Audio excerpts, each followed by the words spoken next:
It's the Monday morning hangover with Doughboy and Blue. Now pull it up. Yo. It's the Monday morning hangover, Doughboy and Blue. We got our special guest in the building. That's right. Meet the low. M7 for sure. What's happening? Yee. Hell yeah. Hey man, like I said, we excited to have you on, bro. You are our first hip hop artist. So that's big. That's big on our end. He's an entrepreneur. Yeah, not just an artist, entrepreneur, boss shit. You Businessman. Nowadays, you got to, man. Yeah, definitely. You got to figure out where the money coming from and jump on that train. Yeah, hell yeah. For sure. Yep. But yeah, man, fucking. What we were saying, we thought you lived in Coolidge. Oh yeah. No, I'm from Coolidge. I got my barber shop out there and stuff like that. But shit. Really just Pinal County, man. I've jumped all around Pinal County my whole life. I've never really had like a steady home. You know what I'm saying? Especially when I was younger. So I got around everywhere. I always carried my clippers, and that's kind of how I tapped into every hood that I went to. Just everybody wanted a haircut. Next thing you know, I'm in the dirtiest spot, cutting everybody's hair, cutting all the kids' hair. Yeah. Hell yeah. That's man. tight though. That's the shit. You came from Santan Valley right now? Yeah. Okay. I know they got some fucking road work going on and shit. So yeah, that shit is you up fucked or what? up. They got it fucked up. They got the main road coming from Santan Valley shut down. Yeah. And then they have construction going on the main highway. So the only two roads that go to Coolidge or come from Santan Valley to get to that 87 to get up to Casa Grande, or that both them roads is shut down basically. So, Damn. Yeah. That's terrible. Damn. Got to get up a couple hours early if you work in that area. For sure. Hey, and traffic's only getting worse. Yeah. It's only gonna get worse. You know what I mean? Especially in those back areas. You talking about the 86, like by Sackatoon, that back? Yeah, that back road? 87. 87. And then they're doing that casino. It's about to get thick over there. Oh yeah.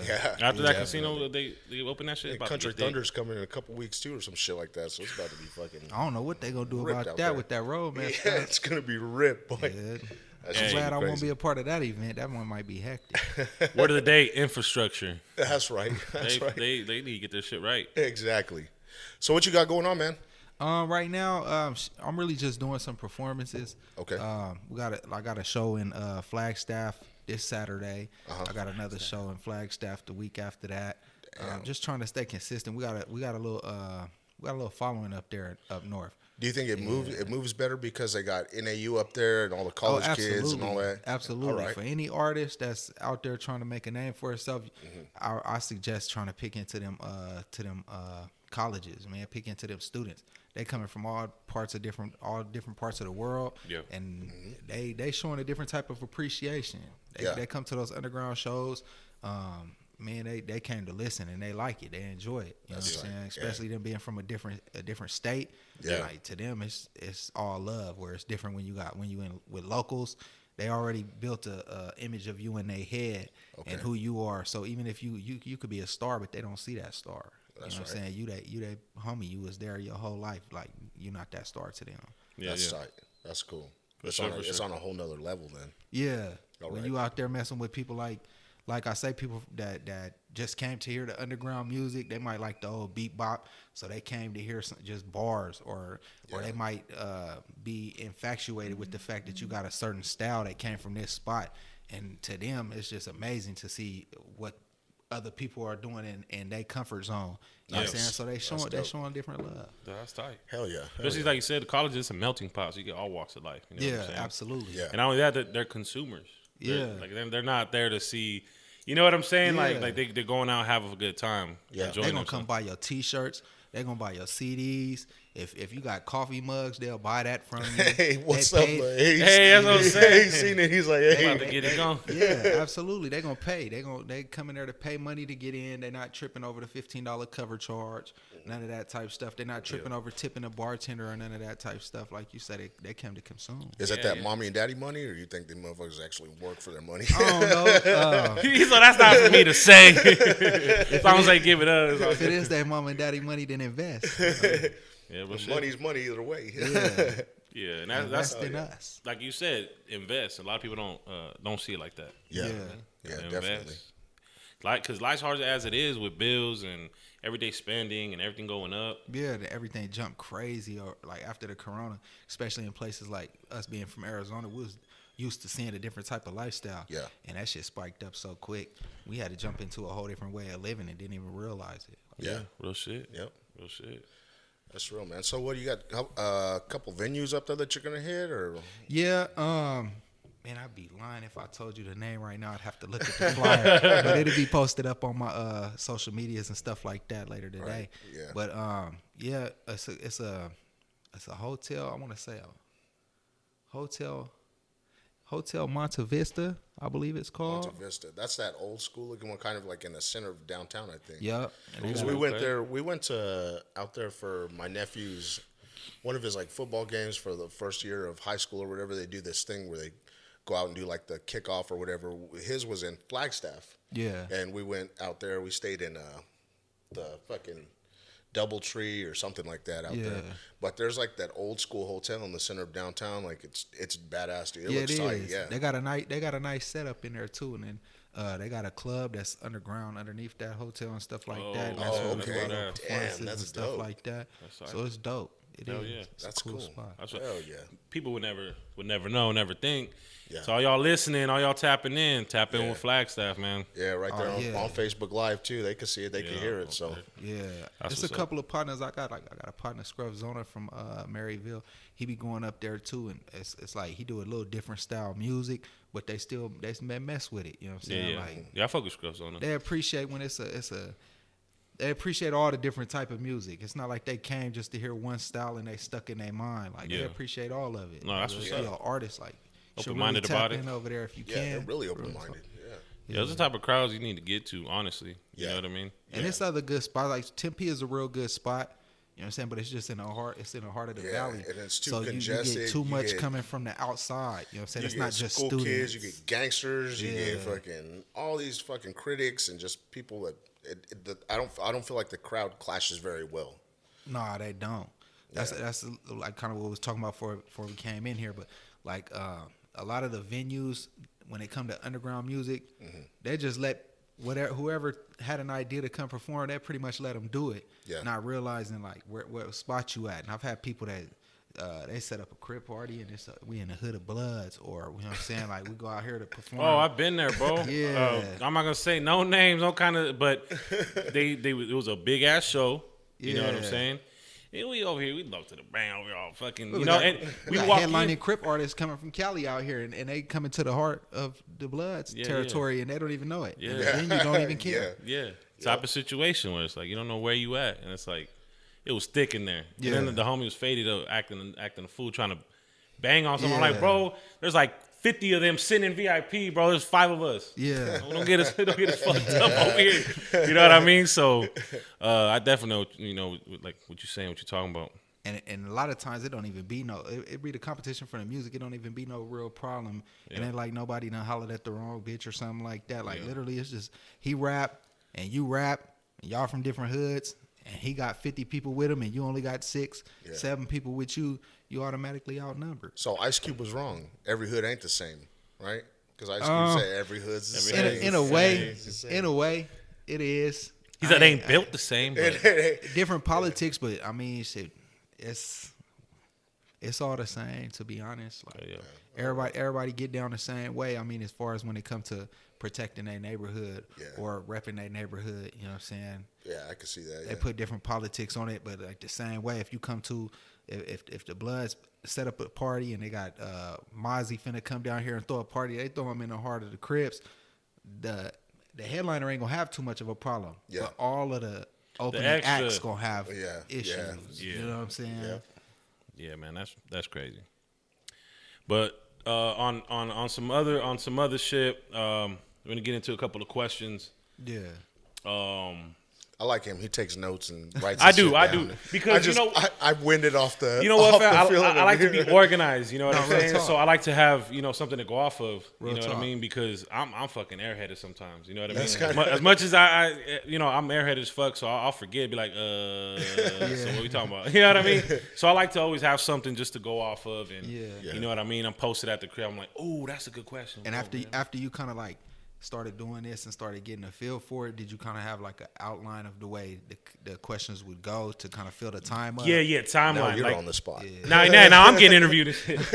No, but definitely like a little timeline, like the beginnings, what you're into now and shit like that, just to kind of. Because that shit helps. Yeah, it does. Yeah, you watch a lot of podcasts, and they be winging it, and by 15, 20 minutes into the conversation, like nobody know where to go. Nobody. Yeah. Exactly. The conversation went nowhere. Yeah, there's a couple podcasts. Standstill. Because I mean, me and him been on the mic doing this our whole lives, but to do a podcast, we did a little research. I was watching a couple. I was already into a couple podcasts, and I started watching a couple, and I'm like, motherfuckers ain't talking about shit. Yeah, they're sitting there bullshitting. They ain't talking about nothing. Like, you know what I mean?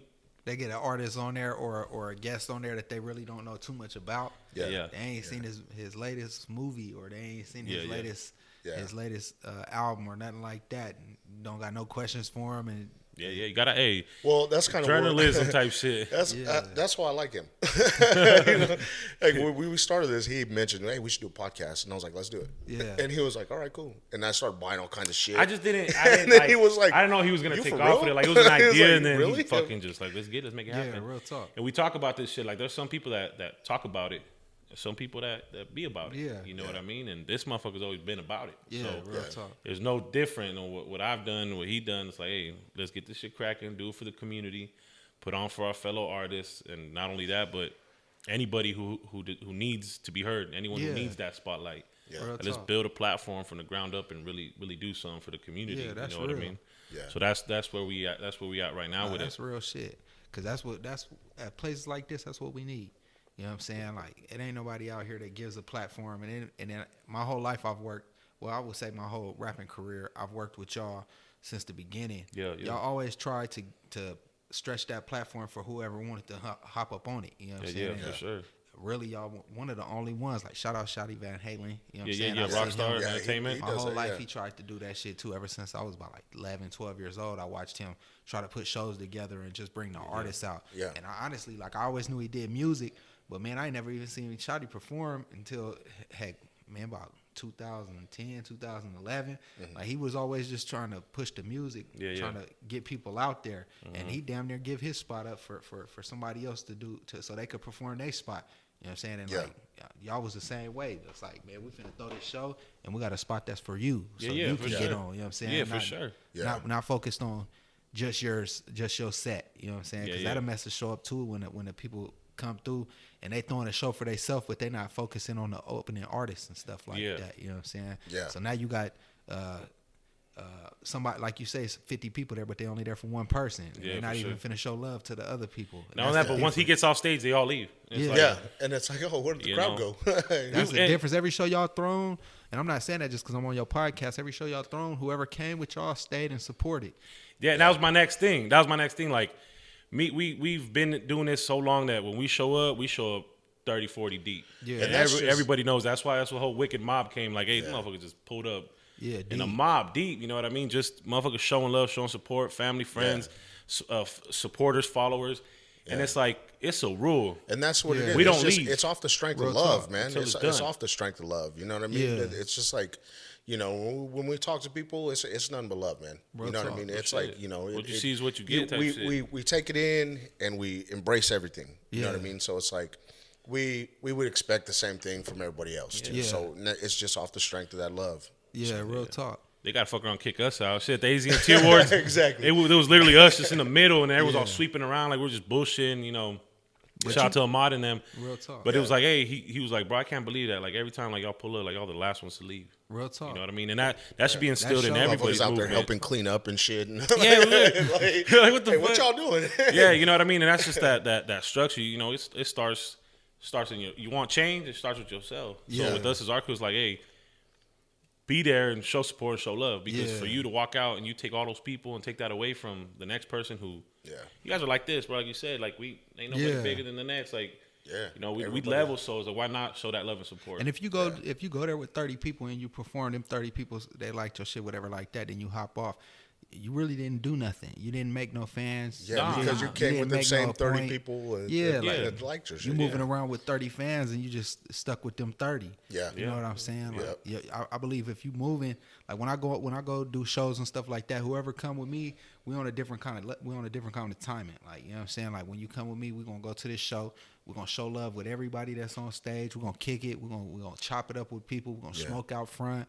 You know what I'm saying? If somebody offers us a drink, we might buy a couple drinks ourselves. You know what I'm saying? Replace the favor because we finna kick it. You know what I'm saying? So I don't like taking them people to the shows. It's like, hey, you perform. Like, what's next? Where we going? What club we going to next? We going to this one. We right here. We already here. You know what I'm saying? Yeah, exactly. That's what's up. For sure, man. That's definitely important. You know, and I've seen that a lot of times where homies show up, get on stage, kill it, rocks it. They're mosh pitting. Yeah. The second he get off stage, walk straight out. Yeah. The whole crowd gone. Yeah.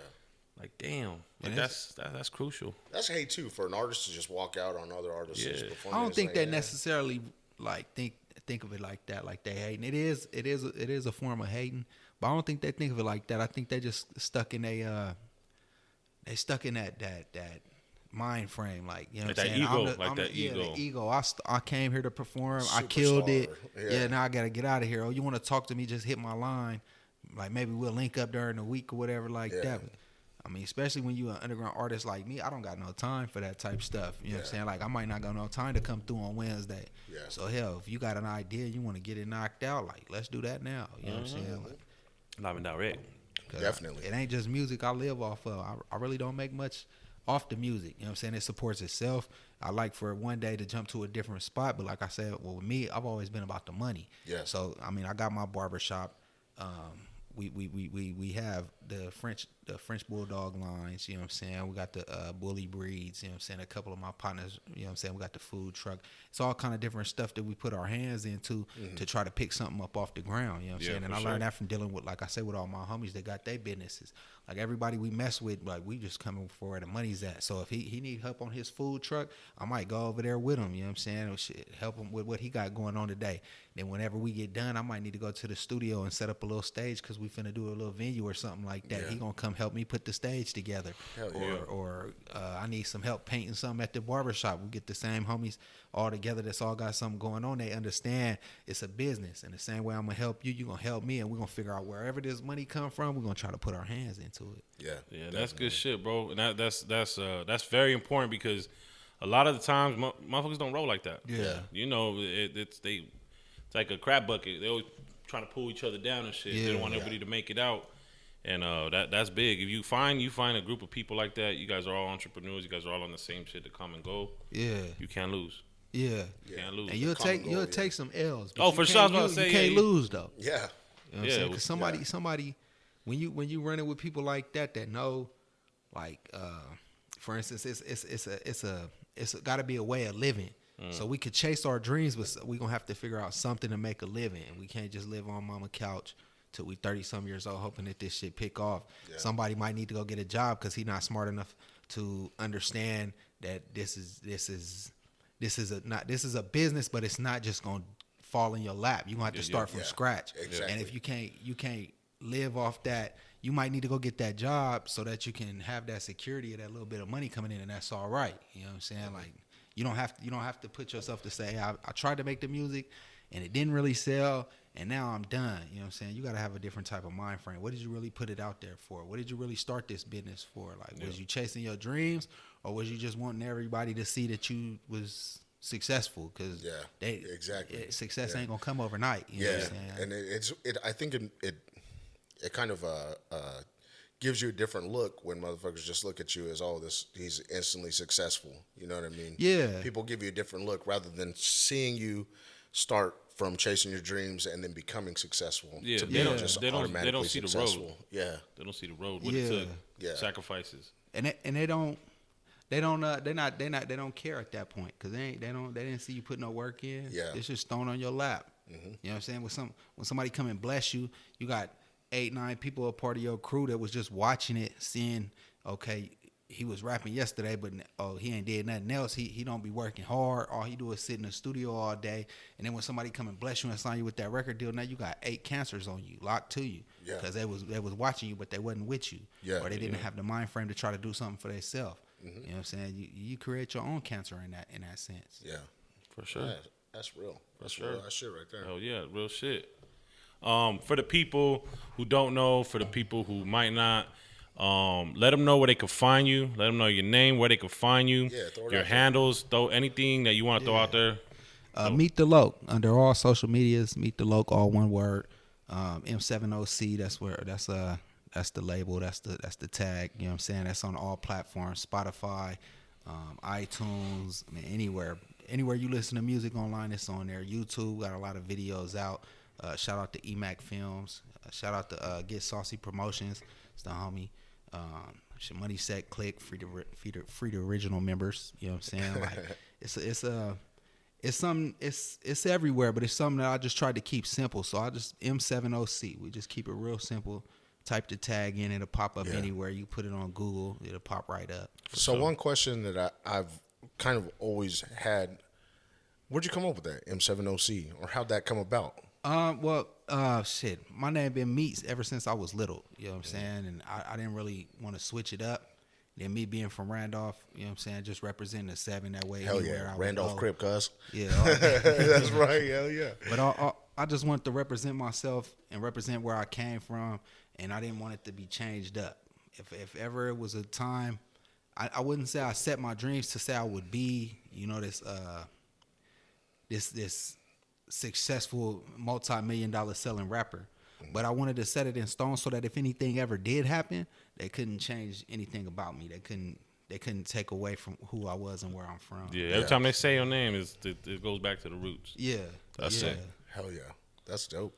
And then the OC, where that come? The OC that's just for the Loc. It's the original Crip. You know what I'm saying? Crip. The LOC. Well, you know what I'm saying? You turn the L upside down, it's a 7. So we ran with that. You know what I'm saying? Okay. All right. That's what's up. That's what's dope. up. Hey. I like that. And I had that question as well too. Like I was like, you know what I mean? Yeah. You can scratch that one off your list. And nowadays, when I first came out, it was like a lot of people. They got the SOB, RBE. Yeah. Man, who else was coming out at the time, man? You had Stupid Young, you had Jabba Loc, you had all these people that was coming out and they was hot at the time, but everything that they was doing was abbreviated. The names of the songs, the names of the label, and everything like that. So I kind of caught on to that little wave. It was a short wave, but just everybody abbreviating their hood and making sure that it was still in there. I know we can't spell out the whole hood across the headliner, but if we put the hood name in the headliner, then he gonna represent that no matter where he go. Yeah. So, you know what? And I think he hit the nail on the head. Remember, we were trying to figure out what the influence and the kind of style and when he just said that SOBRBE, Shoreline Mafia, like those type of guys.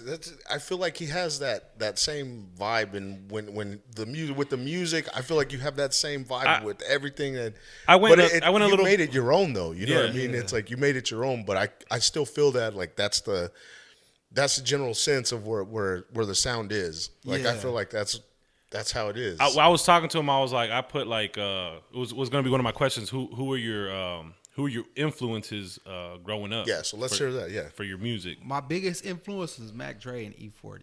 Told you. He said the Bay. My whole life. I told you. 7 years old, man. Like I remember E40 had a song called Changes. And Tupac came out with it, and I'm like, man, I've heard that song before. E40 did this first, and everybody think I'm crazy. You know what I'm saying? But like when I got older, I realized it. I was probably about 12, 13 years old. And it was just something about that the way E40 was coming, even though he making the same exact song. Well, I guess Tupac made the same song as him. The way he made it was his. And the way he rapped and the lingo he used and all that, he made it his. You know what I'm saying? And I really looked up to that. And as I started listening to E40, I started getting into Mac Dre and stuff like that. I remember at the time I was in high school, so it was people like Messy Marv. It was people like San Quinn, a lot of people from the Bay that was hot right then. Yeah. And just that Bay Area music, the vibe that they came with, like that's gravitated to that shit. Yeah. Oh yeah. Right there, I have. I was like people who you like that style, like Messy Mars, Spice One, T Nutty, Brother Lynch, like half of the Garden Block, sugar free. Yeah. And then like the way you carry yourself and the way you know your song has that pimp swag to it, that pimp shit. You know what I mean? Like you when mother that's I could tell like in the crowd. Smooth. It's smooth. When you're out there doing your thing, you on that pimp talk that spin that shit. You fuck with Smoothie? You can tell motherfuckers feel that shit, bro. You know what I'm saying? Motherfuckers feel that shit. Like, man, this motherfucker. I feel like when I rap, I just speak what's on my heart. I don't think too much about the content that I'm coming with or none of that. I just come with whatever's on my head, and because of that, it's a lot of stuff that comes from my real life that gets thrown into the music. And I think a lot of people can relate to that because it's like you can't really fake what I be talking about, what I be rapping about. You can't fake that. You know what I'm saying? You can't fake real life. I wouldn't be where I'm at today. I wouldn't be alive doing what I'm doing if I was faking what I was saying. You know what I'm saying? Like, that's one thing I told you earlier. Like when you get on there and it was like they can make up their mind, like you said. They see you make up your mind, like, hey, I'm 7OC, about to do my thing. And I was like, all right, here we go. Yeah. And as soon as the beat drop and he starts, it's like he's captivating. Once he starts, it's like it's like wait, okay, what? What the fuck's going on? on? This like, motherfucker just shit. I like to speak a lot. Where'd that come from? People are scared to speak on. Yeah. So I mean, you might hear me say some shit about what I'm saying, a woman that might not necessarily be politically correct. But homeboy was thinking that same shit about his girl. He just wasn't brave enough to say it to her. You know what I'm saying? Like that was the difference. I did take that influence from Eminem, listening to him say shit that you not supposed to say. You're just not supposed to say it. And be unapologetic about it. Like I said that. I said that shit. Yeah. You can't. Sometimes you just have to do that. Yeah. You know what I mean? Sometimes that's what draws people in more is like, wait a minute, what? Yeah. What'd you just say? Not to be confused with incriminating yourself. A lot of rappers that do that. They'll get on there and they start saying details about certain crimes or certain ways that they make a living. As a matter of fact, that's a lot of new motherfuckers now. Yeah. It's like we talked about this too. Yeah, it's called Rap on Trial. Yeah. It's a show on, they did a documentary on Hulu. It's about what's going on with Young Thug and Gunna. Right. And how it's unfair that they're using their lyrics. But then they play people like Johnny Cash. Right. I shot a man in Reno. But he never shot him. Just to watch it. Yeah, exactly. He's like, okay, I get you. But they're saying, though, when it comes to using their lyrics against them, look at Freddie Mercury. Yeah. Talks about smoking someone. They played a couple other songs. It's like, oh, yeah, they saying it. Yeah. I shot this motherfucker. You know what I mean? Yeah. It's like they don't use that against them. But rap is just it's already so, you know what I mean? I would say because it's not accepted by corporate America. Yeah, that's real. They always gonna find a way to penetrate it. They always gonna find a way to try to stop it. To downplay it. Yeah.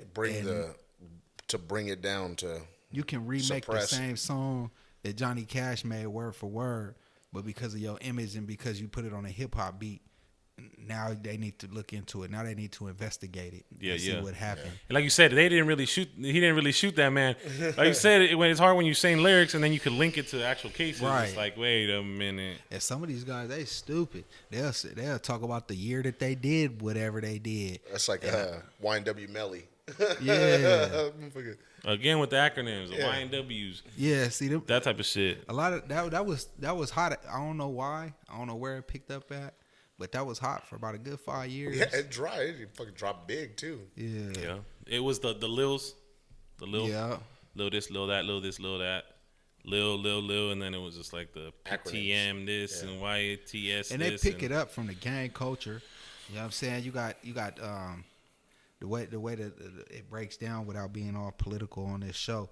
But the way things break down, they take them from the hood and then they try to incorporate them in their rap.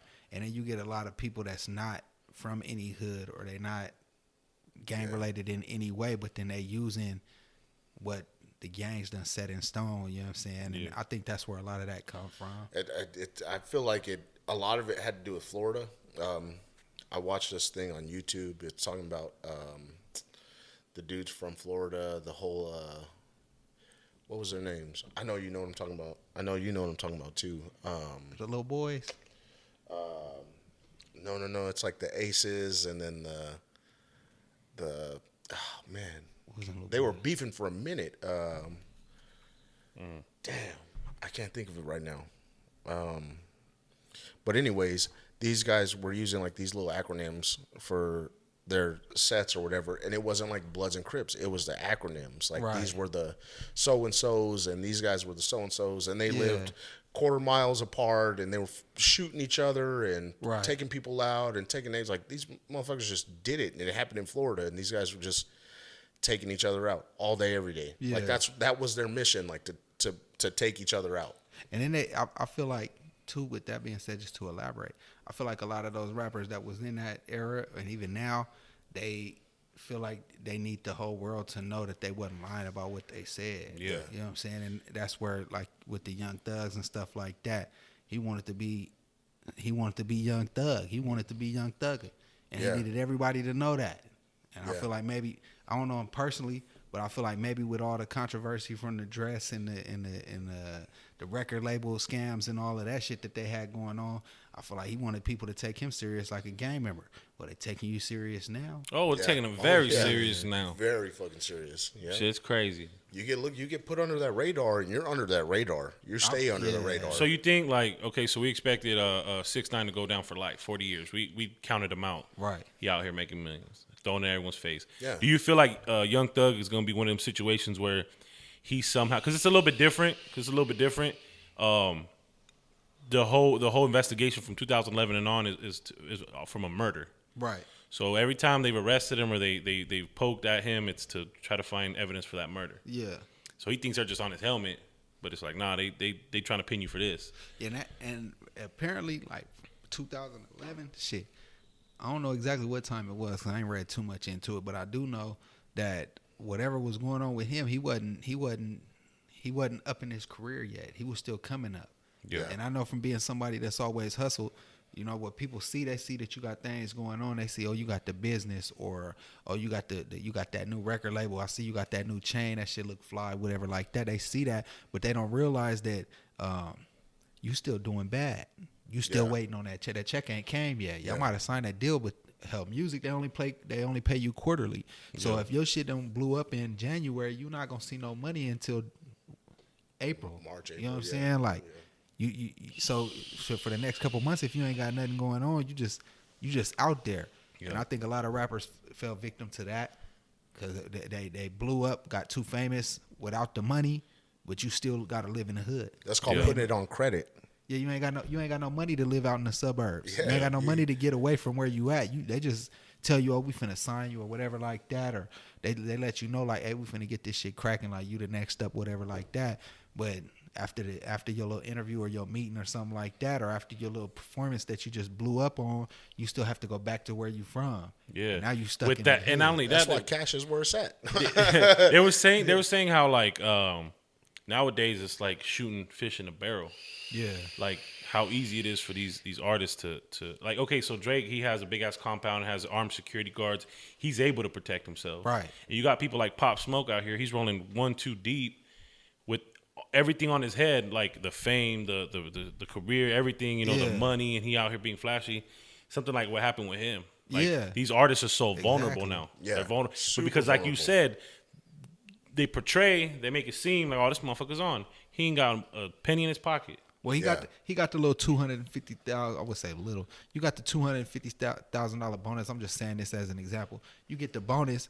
You know what I'm saying? You still have to show up to them shows in LA. You still have to show up to them shows in New York. You still have to make sure you get there. But you ain't got, like you say, you ain't got the Drake money to move around with the security and the private jets and shit like that. So you got to go catch a regular flight. You can't take all your homeboys, because you're going to have to come for that out your pocket. Yep. You know what I'm saying? Like, you really is. You out there like a chicken with your head cut off. Yeah, with no protection. Yeah, definitely. And that's what sucks. A lot of people don't understand. They move around, and it's like, you can't move around like that. Yeah.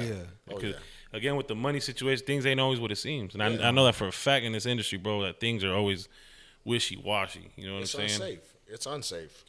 So how old were you when you started making music? Like, when you were like, I want to do this? It was 2017. I really couldn't tell you what age that was off the top of my head. You said 2017? 2017. How old are you now? 31. Okay. So 2017... To me, it's like you haven't been doing it that long. Yeah. Right? 2017 is what? 25? Yeah. 5 years ago? Yeah. 26. You know what I mean? Somewhere around there. That's crazy. That's tight. I started kind of late. So I used to be real heavy on the sherm, and I found myself at a time in my life where like I would, with everything I had going on, the mental issues that I had going on with just coping with life at that time, I was kind of just stuck in a rut. And my homeboy, he was letting me rap and stuff like that, but it wasn't nothing that we even thought about doing. And I looked up, I had a couple songs that was out and stuff like that, and it was just something on my chest. I'm like, man, I want to just put it out. Yeah. You know what I'm saying? Like, I don't know what it's going to do. I just want to put it out. I really didn't even think of it. I just wanted to put it out. Yeah. And the homie I was working with at the time, you know what I'm saying, he kind of showed me the ropes on how to own your own music, how to own your brand, how to put it out that way whenever you do release it on Spotify or you release it on CD Baby, TuneCore, DistroKid, whatever like that. When you release it on that, they're not finna flag you and send you a notice back to let you know that you don't own your music and it's take dead it and off clear. the And it happens. Yeah. So he showed me that little bit of like that, and I was like, man, I'm just gonna put it out and see what happens. You know what I'm saying? A lot of people gravitated towards it, and I think really what it was there was nobody really putting music like that out. You know what I'm saying? And there was nobody from my spot that did that. You know there ain't nobody in this state. Like, don't get me wrong. Like, there's nobody in this state that I heard kick it like how you kick it. Yeah, you know I appreciate that. Yeah. Like, it to me, like I said, bro, it's not just because you here, not just because, but you know, like since the beginning, bro, like you said, I fuck with you the long way from the get. Yeah. So I do give you your flowers for that shit, my G. That shit is one of a kind type of shit, and that's what puts you away from the rest, you know what I mean? That's what makes you stand out there. You're different, you do it, you're unapologetic, you live, you real about your shit. Yeah. You know what I'm saying? So that shout out to you for that, man. You know what I'm saying? I appreciate it. And again, you know what I'm saying? You say you started kind of late, but the way you be out there, it's like you've been doing this your whole life. Yeah. You feel me? So just the keeping on type shit. Yeah. That shit really does go a long way. Consistency. The word of the day today. Consistency. Yeah, that shit. Talk. That shit. You know what I mean? Consistency will take you to where you want to be in the end run. Yeah. So I know you get this a lot. What's your ethnicity? I'm white. I don't necessarily claim it. To be honest, like, it's a long story. My dad, he was adopted. Our whole life we thought my grandpa was Mexican, and he turned out, you know what I'm saying, his real dad was a Spaniard. So it was a different it was everything turned, you know what I'm saying? Like, you really don't know where your family come from and stuff like that. I know my mom, her dad and her mom was married their whole life and stuff like that. So she's Jewish and I want to say German or Irish, one of them. It's a little bit of a mix, but it's just being from Pinal County, it's a different area. Yeah, and skin color really it has absolutely nothing to do with it. It's all about really your tax bracket. Yeah, where do you know what I'm saying? You go to the public school, you get a couple different people that's in there that, you know what I'm saying, you got the farmers, you got the people that got regular jobs at the prison, so they kids look like up to par and stuff like that. And then you got kids like me that grew up in the same neighborhood as all the diversity, where all of the low income was at. It wasn't it wasn't a race thing. It was whites, there was Mexicans, there was Native Americans. I grew up in a trailer park, you feel me? Like, and I got treated the same way. I would say, like, sometimes and worse in a certain sense, because then white boys that was at the farmers and stuff like that, they would feel comfortable talking crazy about other races around me. Like, I don't live with these people. Like, these is my people that you talking about. Like, I'm the same person. So how do you feel about me when I'm not around? Yeah. Like, how do you really feel about me? Do you feel like I'm a charity case? Do you feel like you gotta buy me something to drink because you went to the store? Like, I really hated that. And I would hate the way that white people would do me like that. Like, I don't hate white people because that'd be ignorant. But like I said, the way that they would do me and the way they would treat me, like, it really made me pull away from that. And for lots of years, I lived in a black household. I didn't live in a white household, or I didn't live in a Mexican household. My cousins, they're half breeds. Shout out to Miss Betty Eichlow. You know what I'm saying? At the time, they took me in, R.I.P. Shanson. Like, these is people that was there for me, that let me live with them. You know what I'm saying? And that I was brought up different. You know what I'm saying? A lot of my living habits happen to be black living habits. Some people, they say, "Oh, you acting black." I don't know no different. I live it, motherfucker. I don't know no different. Yeah. I didn't have no hair gel to put in my hair. I had to use what was in the cabinet. Yeah. Unfortunately, like, shit, that might be a problem for you, but it's not for me. It's not unfortunate for me. Real shit. That's real. Hell yeah. Real shit. That's real shit. Fortunate for what you got. Yeah. Real humble. You real humble, man. For sure, like for that. sure. That's Hell real yeah. shit. Hell yeah. And I just thought I'd throw that question in there because, like I said, when you get on stage, I was like, oh, this white boy, what he about to do? But when you open your mouth and you let them know, motherfuckers instantly, they're like, oh, okay. And that's one thing too. Do you feel like people kind of portray you once they see you as a different type of person than when you start speaking, and then it's like, hold on a minute. In a way, yeah. If they don't know you, in a way, yeah. Because Yeah. you would expect you're on stage, you're about to do some Eminem shit. You know what I mean? Right. But like you said, like when you open your mouth and you speak and motherfuckers start listening to the music, instantly they like, even within themselves, like, damn, I judged this motherfucker all the way wrong. Yeah. You know, type shit. Yeah. And you could just tell when people click and it's just like, yeah. Like, They hear the first motherfucker. bar and they're like, Yeah. oh shit. Yeah. Wait, what? Like, It's about the delivery for sure. Oh, it Yeah. is. It is. And if I guess maybe my confidence to say the way I was raised up to say I really don't give a fuck what nobody think. Yeah. And this is just what I have to say, and this is how I live my life. I hold that on the stage, and I think that helps a lot because it's like you really not thinking about what they say, and that makes people, in a way, it makes them feel like, yeah, I could fuck with him because he don't give a fuck what nobody think. Yeah. You know what I'm saying? If you trying to walk on eggshells and make people think a certain way of you, or you got a certain image that you trying to make them intake, and you want them to believe this image that you putting out there, then the only satisfaction you gonna get is from them knowing that your image was real. Yeah. And to me, that's never what it was about. You know what I'm saying? Like, I'm gonna be myself. And shit, hopefully somebody sees that and says, you know what, I want to be myself too. I don't want nobody to be like me, and I don't want to be like you. Yeah, real talk. I just want you to know, hell, be yourself. And hopefully I can encourage you to do that. That's right. Yeah, real Hell talk. yeah. I like Real that. talk, man. I like that. Real shit. Hey, and you know what? So far, it's been nothing but positivity on this show, man. And I fucking really love that. Yeah. I really love that. It's been all about just, be your own person, be yourself. Hey, yo, look, we're going to show people how to be themselves. Yeah. You know what I mean? So it's one of those things that's been a good standpoint for this show is just, be real. Be real about it.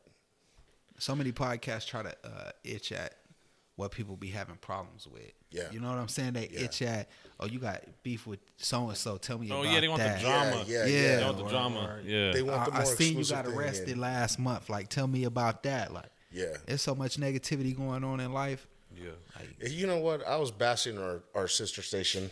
Shit. Just because she's my other half, I was bashing her. I was like, why are you going to have just like regular ass people on there, talking about just everything they go through in life or blah, blah, blah, whatever.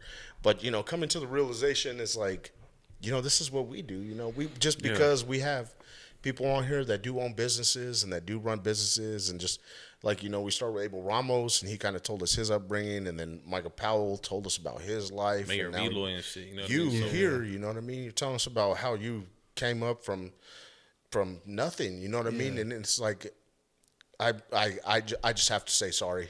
You know what I mean? I apologize for that. You know what I mean? Because it is something people do want to hear that. You know what I mean? She's like, I got to take a picture of this now. He said, sorry, I apologize. Hey, in a relationship, that's very rare. You just sit there and tell your partner. No pics, no proof. Yeah, tell your partner, hey, you know what? I'm sorry. Yeah. That's big. My brothers got their ego too high. It's like, you got to know how to compromise. Yeah. If you're in a relationship, that's what you signed up for. Right. Yeah. Because if you want to be, Nah, what you wanna bullshit. be- I didn't sign up for half of this bullshit. No, Hey, I'm just kidding. hey, You didn't know what you was in store for. I didn't sign up for bro. half of this, bro. I talk about this shit all half, the time too. The other half I did sign up for, but all this other shit is extra. Yeah, my daughter actually. I said something to her. I got on her ass about something. I'm like, oh, kid, you kids, this and that. She looked at me. She's 10 years old. Attitude of a fucking 18-year-old. She's like, well, you wanted this? Yeah. That's what you wanted, right? You had me. You wanted it. Yeah, you wanted. Hey, and like, in the nicest way possible. It was like, look, first of all, I didn't want shit. Like this, like it developed and it happened. Like, but I wasn't like, damn, this girl beautiful as hell. I'm about to give her another kid, and we're about to get married. And about to, you know what I'm saying? Like that wasn't my thought process. Like, you know what I mean? I didn't sign up for that shit, but. That's life. That's how I'm thankful for what we went through, where we are now. Yeah. You know what I'm saying? And the beautiful family and the beautiful fucking empire that we built together. Yeah. But it's like, these motherfuckers, I got a 17-year-old, a 16-year-old, and a 15-year-old. Yeah. So right now it's ugly. It's ugly over there. So and you ain't got no kids, huh? Nah, that's about the age that they start knowing everything. That's right. Yeah. And it's hard for me because I'm like, do the math, bro. I just turned 30. I got a 17-year-old. Yeah. You know what I mean? Like my stepson, like he gives me a run for my money. You know what I'm saying? But it's like I try to tell him, like, it's hard for me to maintain my composure as a father. Right. Cause you get, you know what I mean? I get active, bro. I'm still a knucklehead too. Go out back. It's like I gotta remember. I'm young enough. I'm their father. You know what I mean? I'm their dad. Like, you know, we got to teach them different. Right. You know what I'm saying? Don't mean we're not gonna give them that tough love. Right. Yeah. But you know, that's just the way it is. Oh yeah.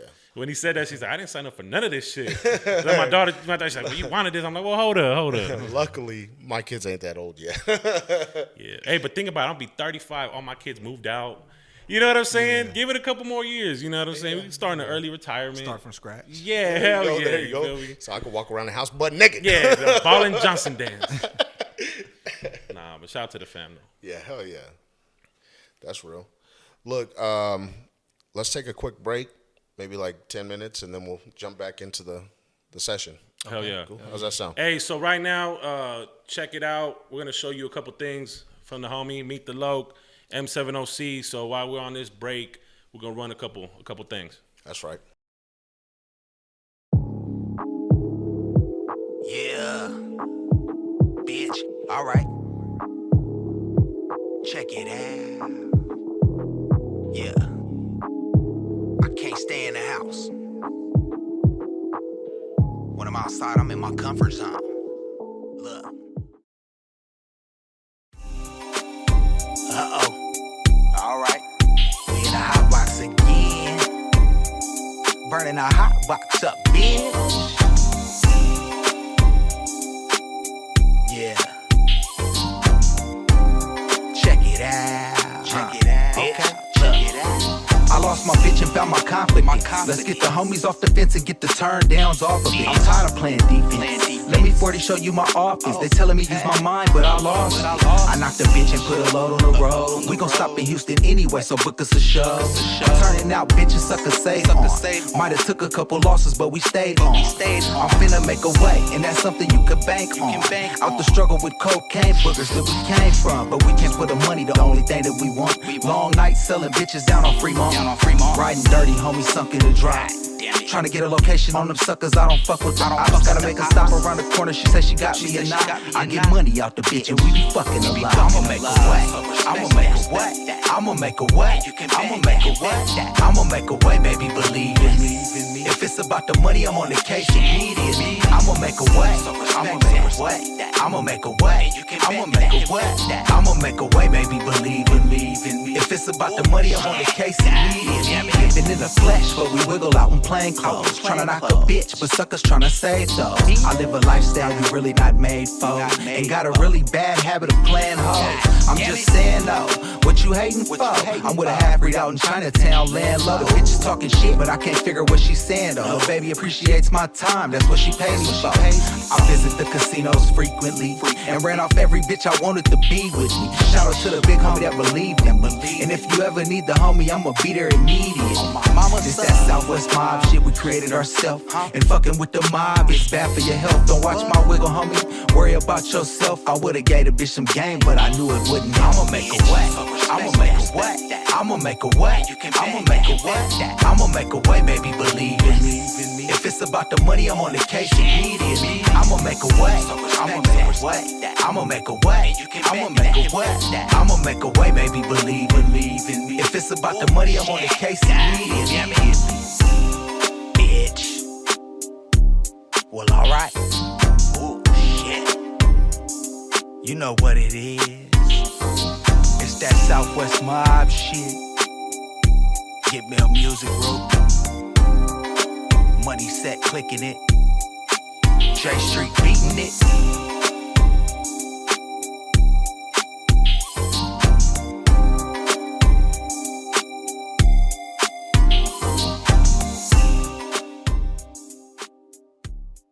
All right, you guys. Hey, look.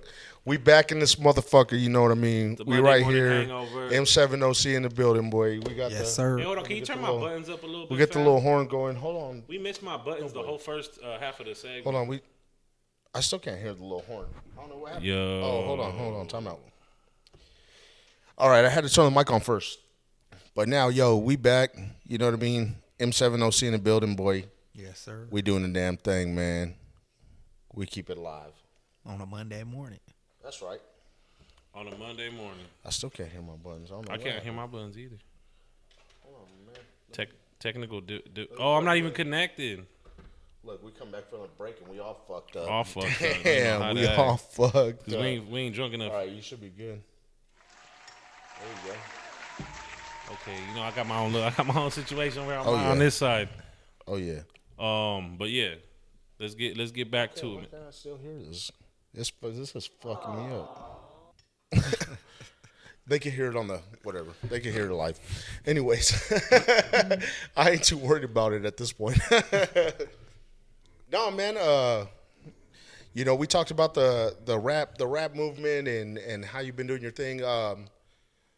Your show's coming up. You say you got a show this week. I don't know if. Yeah, you said you didn't know the name of the. Until you look at the flyer or whatever. So we're going to look out for that. Once you post it later on today, we're going to post it on our website, Facebook. That way you guys know. We'll post it on the Monday Morning Hangover page. That way people know. So we got some good artists on that venue too. If you in that area, go ahead and come out. Even if you're not in that area, go up to that area. It's nice and cool. Yeah. Oh yeah. There's you in the college zone. So it's about to get hot in this bitches area. everywhere. It's gonna be nice weather and bitches everywhere. I don't know nothing. I'm a child of God. She mad dog me to like 10,000 right now. That ain't for me though. That's for the viewers. That's for y'all. I'm just gonna sip this tea over here. I don't know nothing. Damn. I'm married and shit. I don't. That's blasphemy and shit. That goes against my ways. Hey, we were young once, motherfucker. Yes, we were. Oh man, we ain't little no more, Craig. We ain't little no more, Craig. No, but yeah, man, fucking. You also have your own business. Yeah. Excuse me. Yeah, I got a barber shop, Torrance Barber Shop down in Coolidge. I've been running that for about 11 years now. Damn, that's a fucking. That's a. And I didn't realize you were cutting hair for that long. Yeah, that's what's up. I've been cutting hair shit my whole life, man. Shit, I'm 31 now. I was about 9 years old. Yeah, you've been saying started. You walk around with clippers and do your thing. By the time I was about 15 years old, bro, I was making a living. What were your first clippers that you bought? You remember? Yeah, some Andes. Andes. I bought the ones that I kept seeing on the YouTube videos. Cause see, back then we'll go to the school, right? You gotta hack into the system so that you can get online and watch YouTube videos. Yeah. YouTube was blocked. So all my homies be on there, they be trying to watch nasty videos and listen to rap videos and shit like that. I'll be in there watching haircut videos. Hell yeah. Hustling. You gotta bypass. You gotta put the code. You gotta let it crack. You know what I mean? You gotta know what you're doing. I'm hacking the system just to watch haircuts. That's real shit. Hell yeah. That's real shit. Hey, but look at where you're at now with it. Yeah. You know what I mean? Yeah. I've always thought that was something dope. Me doing music and thinking that that's all I need to be doing. I knew that finding out like I need to bring this money. Right. We need to bring this paper. Right. So we can't make bread off of music because you're spending more money on it than anything else, right? Yeah. So how can I take my entrepreneurship, do something to bring this bread to support and keep the ball rolling? Right. So seeing you with your business is like I was like, all right, like we could do this shit. Like, he's a businessman. He has, and then the other homie he was in the music scene and he started up his food shit. Yeah. That's why I was like, to see my peers around here, Excuse me. Hey, that's why I was like, man, I didn't even smoke. I'm high right now. Yeah, like what the fuck? I took one sip of this shit. Fucking up. Yeah. What was in technical difficulties. Yeah, but just to see my peers getting it done is like, it's motivation. Yeah. Hustle and motivate. Shout out to Nip. Real shit. So the homie was doing this food thing, and it's just like, man, let's get this shit rolling. That's Yeah. You see now we're doing the taco thing. You know what I Real mean? talk. Right. So Because it's good to follow your dreams, but like you saying, like the examples you point out, you got to find where the money is at first. You're gonna have to make a living. Yeah, make mean, that it's bag sad first. to say, but this is America, and you got to pay to stay. Yeah. It's everything stay, gonna pay to cost play. something. You Yeah, have to yeah. pay something for something. You want to live. It takes you gonna money to make pay money. Rent, you want to eat. You got to pay food. You want some water. You got to pay for the bottle. Like they're gonna charge you. So if you can't just follow your dreams and think that's what's gonna come, or think somebody gonna just throw it in your lap. Yeah. They want to see what type of hustle you got going on. They want to see, can you support yourself. Yeah. Then they might grab a hold of what you got going on. But if what you doing can't support yourself, they're not finna just pick you up and carry you. Yeah. That's what talk. So who was the one that was kind of like, yo, you're fucking super good at cutting hair, dog. You should. Oh, it just That was happened, on. bro. Like you can imagine, like somebody being young and watching their dad work on cars. Yeah. So he teaching them these cars. By the time he 15, 16 years old, he know these cars on the back of his hand. He don't know how he know these cars. Yeah. He don't remember because it was happening when he was 5, 6, 7 years old. But it's like And second that's- nature to him. Yeah, and that's how it was with cutting hair with me, bro. What rung my bell to say that I need to be cutting hair instead of working was because I hated bosses and I hated the people I worked for. But my mom, she wanted me to get a job when I was 15.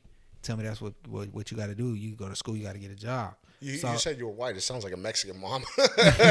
You need to get a job like right Real now. shit. J-O-B.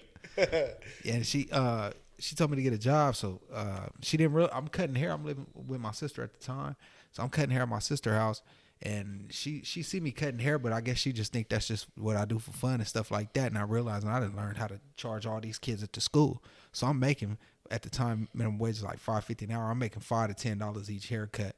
So she sent me to go get this job. I go get the job. A week later, they paid me. It was like $85, $100. I'm like, man, I make this cutting hair on the weekend. Like, I don't need to be at work. Yeah. I'm gonna make this cutting hair. You know what I'm saying? Like, that's what rung my bell to be like, shit, we gonna cut hair. When I got out of high school, I just knew I had to go to barber school so that I could open up my own barber shop. There was no other way for me. That's all I knew was cutting hair. That's real. Hell yeah. Hell yeah. I was just blessed to go through the times when I was learning and the times when I was,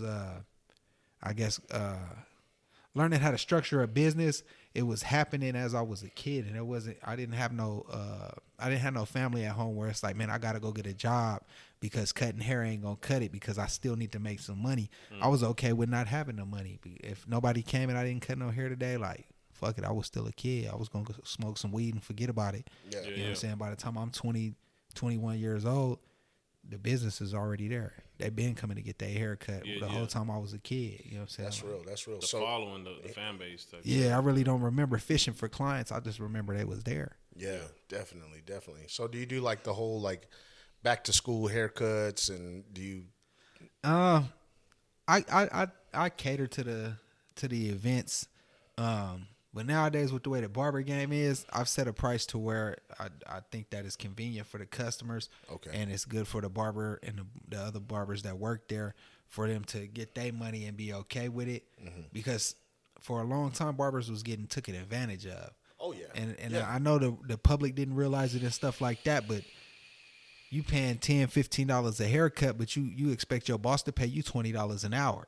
Yeah. You know what I'm saying? And so when barbers that went to school to do this profession, they have to take a pay cut after they done went to school for this shit. That's like saying, hey man, you need to go to be to school to be a lawyer, but we're not gonna pay you what we pay other lawyers. You know what I'm saying? Yeah. Like, So that's you what take they was doing with barbers. So We need you you're to go to school to be a barber, and we need you to dedicate your life to being a barber, to work in this barbershop, but none of the customers is gonna pay you what you deserve. Yeah, you're working for damn minimum wage. So then- at that That's point. hard. Yeah. So then coronavirus comes around, and it spikes everything up to where these barbers is getting paid $100, $150 a haircut because it's barbershops is shut down. Everybody feel like they need to pay extra and stuff like that. Yeah. Now after the coronavirus, post-corona season, the prices got to drop down because they done opened everything up. So now we're still fishing for customers again.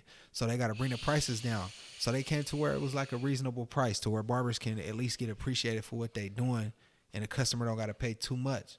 Well, like I say, minimum wage is at what, like 15 right an hour, now. just So yeah, about. you getting paid $15 an hour. So you should at least expect to pay the barber, you know what I'm saying, his $20 an hour because he went to school for that. That 20 is going to take place at the barber shop too. You got to pay the barber shop. So, you know what I'm saying, if they charging $40, $50 a haircut, it's sad to say, but it's reasonable. You want your face shave, you want all of that, you know what I'm saying? Yeah. So we decided that we'd set a reasonable price. You know what I'm saying? And every time prices change with seasons because that's the way it works. Yeah. But we set reasonable prices so that everybody is happy with coming. So you can come every couple weeks. You know what I'm saying? You ain't got to just come when it's an event and stuff like that. Okay. But we do the back to school haircuts. You know what I'm saying? Which bring the kids in for the haircuts for school so they can get ready and stuff like that. Yeah. And most of the time it's the snowbirds to be keeping us in business and stuff like that. So during the winter times that you get the January back to schools and stuff like that, that's what kind of keep us going. Yeah. You know what I'm saying? Because you guys other customers is weeded out during the winter time. Yeah. You guys don't run those specials like the first 10 haircuts free and then. Well, I do run specials. Each barber is different. Okay. You know what I'm saying? Because in a barber shop that I own, I always wanted to cater to the barber himself, because so many barbershops is going to try to overcharge these people and hit them for $900, $1,000 a month to pay booth rent and stuff like that, or take commission and stuff like that. Yeah. Where at my barbershop, I want the barber to be like, hey, I'm secure. I'm going to pay this little bit of rent, and I'm going to be able to, all this money that's going to be coming in is going to be mine. Yeah. And then you set your prices the way you want to set them. You know what I'm saying? Like, it's not a price on the wall. You know what I'm saying? Like, so whatever. You know what I'm saying? Like, if this barber feel like he worth $100 a haircut, hell, you could charge that $100. It's your world, you know what I'm saying? You're gonna make what you want to make. If don't nobody pay it, you gotta bring your prices down. That's something you gotta learn, type shit. You know what I'm saying? So like each special is different. You know what I'm saying? For each barber, depending on how they cater to their what do you call it? Clientele. Yeah, but you got your recurrent ones. You know what I'm saying? Your the ones that come in every the ones that come in every couple weeks. You know what I'm saying? So, and me personally, I charge. I take $10 off charge for every 5th visit. You know what I'm saying? So, anybody that's out there that want to come get cut and stuff like that, at least on your 10th visit, you get a loyalty $10 off. Like, that's what that is. A loyalty reward. Yeah, that's real. And everybody wants. Everyone wants that. You know what I mean? I know if I go to Starbucks or McDonald's, and now they got the reward shit. Yeah, well, I'm gonna sign up for that. Hell shit. Yeah, you know what I mean. You know what I mean. We'll pull up and it's like, oh, $17.85, and then it's like, all right, well, I got this code. It's like, oh, it's 8 something. Like, hell yeah, I'm pulling up. You know what I mean? Like, so rewards, that's something I gotta do for my business too. Yeah, it does. It does make a difference too. Probably a little punch card or something. We'll figure something out. That is important. Every 5 boxes. Every 5 boxes you buy, it's just you get 50% off the 6th one. Why or not? Some shit. Why not? You know what I mean? Like, if they're buying 5 boxes off of you, dog, you already made. Yeah. There's people I grew up with. You know what I mean? That I fuck with. Ain't about one fucking taco off me. Right. And am I tripping? No. Yeah. Everyone's entitled to do them. That's their that's their prerogative. You know what I'm saying? So it's like her dumbass. We did. Feel me? So hey, how many years did it take? It took long enough. Hey, better late than never. What time is it? Thank you. Type of shit. You know what I mean? That shit's been like that. And it's just like I can't get mad at the next person. Right. But the people that do fuck with me, it's like, I want you to know I fuck with you too. Hey, fucker, but you know we got fucking 7 kids, so I'm not even talking about you. Gotta hook it up a little bit. Nah, you already know what it is. That's why I gave you extra beans and rice. Motherfucker. You feel me? Doubled up on that. I'm fucking fucking with you, bro. Nah, but real shit, you know. That's I feel like a lot of businesses, they'll use the term like this not personal, it's business. They'll use that term to benefit in themselves, but then they don't use it in return to the customer. Sometimes you have to understand, like, okay, it's nothing personal, it's just business. When I started a business, do I really want the people that was close to me my whole life that I watched ask for money or ask for deals when we'll buy things or try to trick Walmart out a couple things, like act like it didn't cost that much and price match this and do all that, and they never leave a tip at the restaurant and stuff like that. But then my people that been there forever, do you really want that kind of business? Because that's more stress, really. Now you selling these people these tacos or giving them haircuts or whatever like that, and they're not giving you no tip. They're not appreciating what you're doing. They always act like, hey man, give me another taco. You know I'm your homie. Like, you really want that kind of business? You know what I'm saying? Like, I mean, and that's the way I would think about it. You know what I'm saying? Like when it came to them haircuts, it's like, hey, I really would rather not do your haircut, even though we've been people for so long, bro. Every time I look at your car pull up, I feel like you finna take advantage of me. Yeah, that's a terrible feeling. Yeah, I feel you on that one. I'd rather just be cool and smoke a blunt, and you go get a haircut by somebody else, and come back over here and smoke another blunt with me, and we be cool. You know what I'm saying? Like, hey, what's up? Come on. Because your business too stressful. The one thing I fall in line with all the time is like if it's a small business and it's a local business, and if it's something that's only happening in this area, then I always tend to overpay. You know what I mean? I'm like here, here's a tip, fucking it may be $10 tip, $15 tip, but I always tend to overpay, Right. I'll always do more than the 15% gratuity or whatever, because local businesses, I feel like you have to support local businesses, and because it's growing, you know what I mean? It could be the future, it could be the next best thing. You just don't know yet. And they they expect to pay less at the small businesses because it's a small business. A lot of people do expect that. I feel like it's backwards. I feel like McDonald's should be charging less. Yeah, because you should definitely be paying. You're gonna have to pay more when you go to a local owned restaurant or a food truck or something like that. You have to pay more because this is a different quality of food that didn't get sent in from a truck from $1 billion corporation. It came from somebody's pocket. None of this meat was frozen type shit. Yeah. They came from the local butcher. They came to the local food truck. Brought it came in. to the It's always the motherfucker that knows a guy that knows a guy that knows a guy. But still, you're always paying full price for your product because it's. That's the local business. So the homie shouldn't sell 99-cent tacos like Taco Bell. Yeah, no. Taco Bell, $1 billion corporation. Yeah. They're supposed to sell that 99-cent taco is 99-cent taco for a reason. I'm gonna go home and I'm gonna be like, damn, I gotta get on the toilet real and quick, not only that, bro, but with my business, me, my son, my wife, we started it together. Like we started it. My brother, he helps. He's part of the crew now. Shit, you know what I'm saying? Thankfully, we're getting big enough to where it's like, hey, we need some help. Yeah. But it's a lot of work, fam. Right. To get a taco box to you, a lot of people don't understand like the work that goes behind it. Right. The effort. I gotta go hand pick the motherfucking vegetables. Gotta go hand pick the meat. Yeah. I gotta cut everything. Then I gotta, you know what I mean? It's a whole lot of work. So it makes sense what you're saying. Charge them because they get everything brought to them and they just over here putting it together. Pay for that 99 cents. But if you can be like $45 a taco box, like that's kind of pricey. Right. But if you really think about that's a taco box though. It's not. You getting quality food. Yeah, it comes with everything. And the work that goes behind it. It's like I'm not charging you for. To be honest, I'm not charging you for the food. I'm charging you for the work. Yeah, you know what I'm saying? It might have cost me $35 to put this $40 box together. Exactly. It's like so I charge you $45 just so I can get my $10 out the box. A really good example. You think that's too much? Yeah. A really good example I've been seeing a lot of is like mechanics. You know what I mean? Like these motherfuckers have spent years and years learning and this and that and whatever. It could be a difficult fucking job, but these guys have spent so much time learning about this.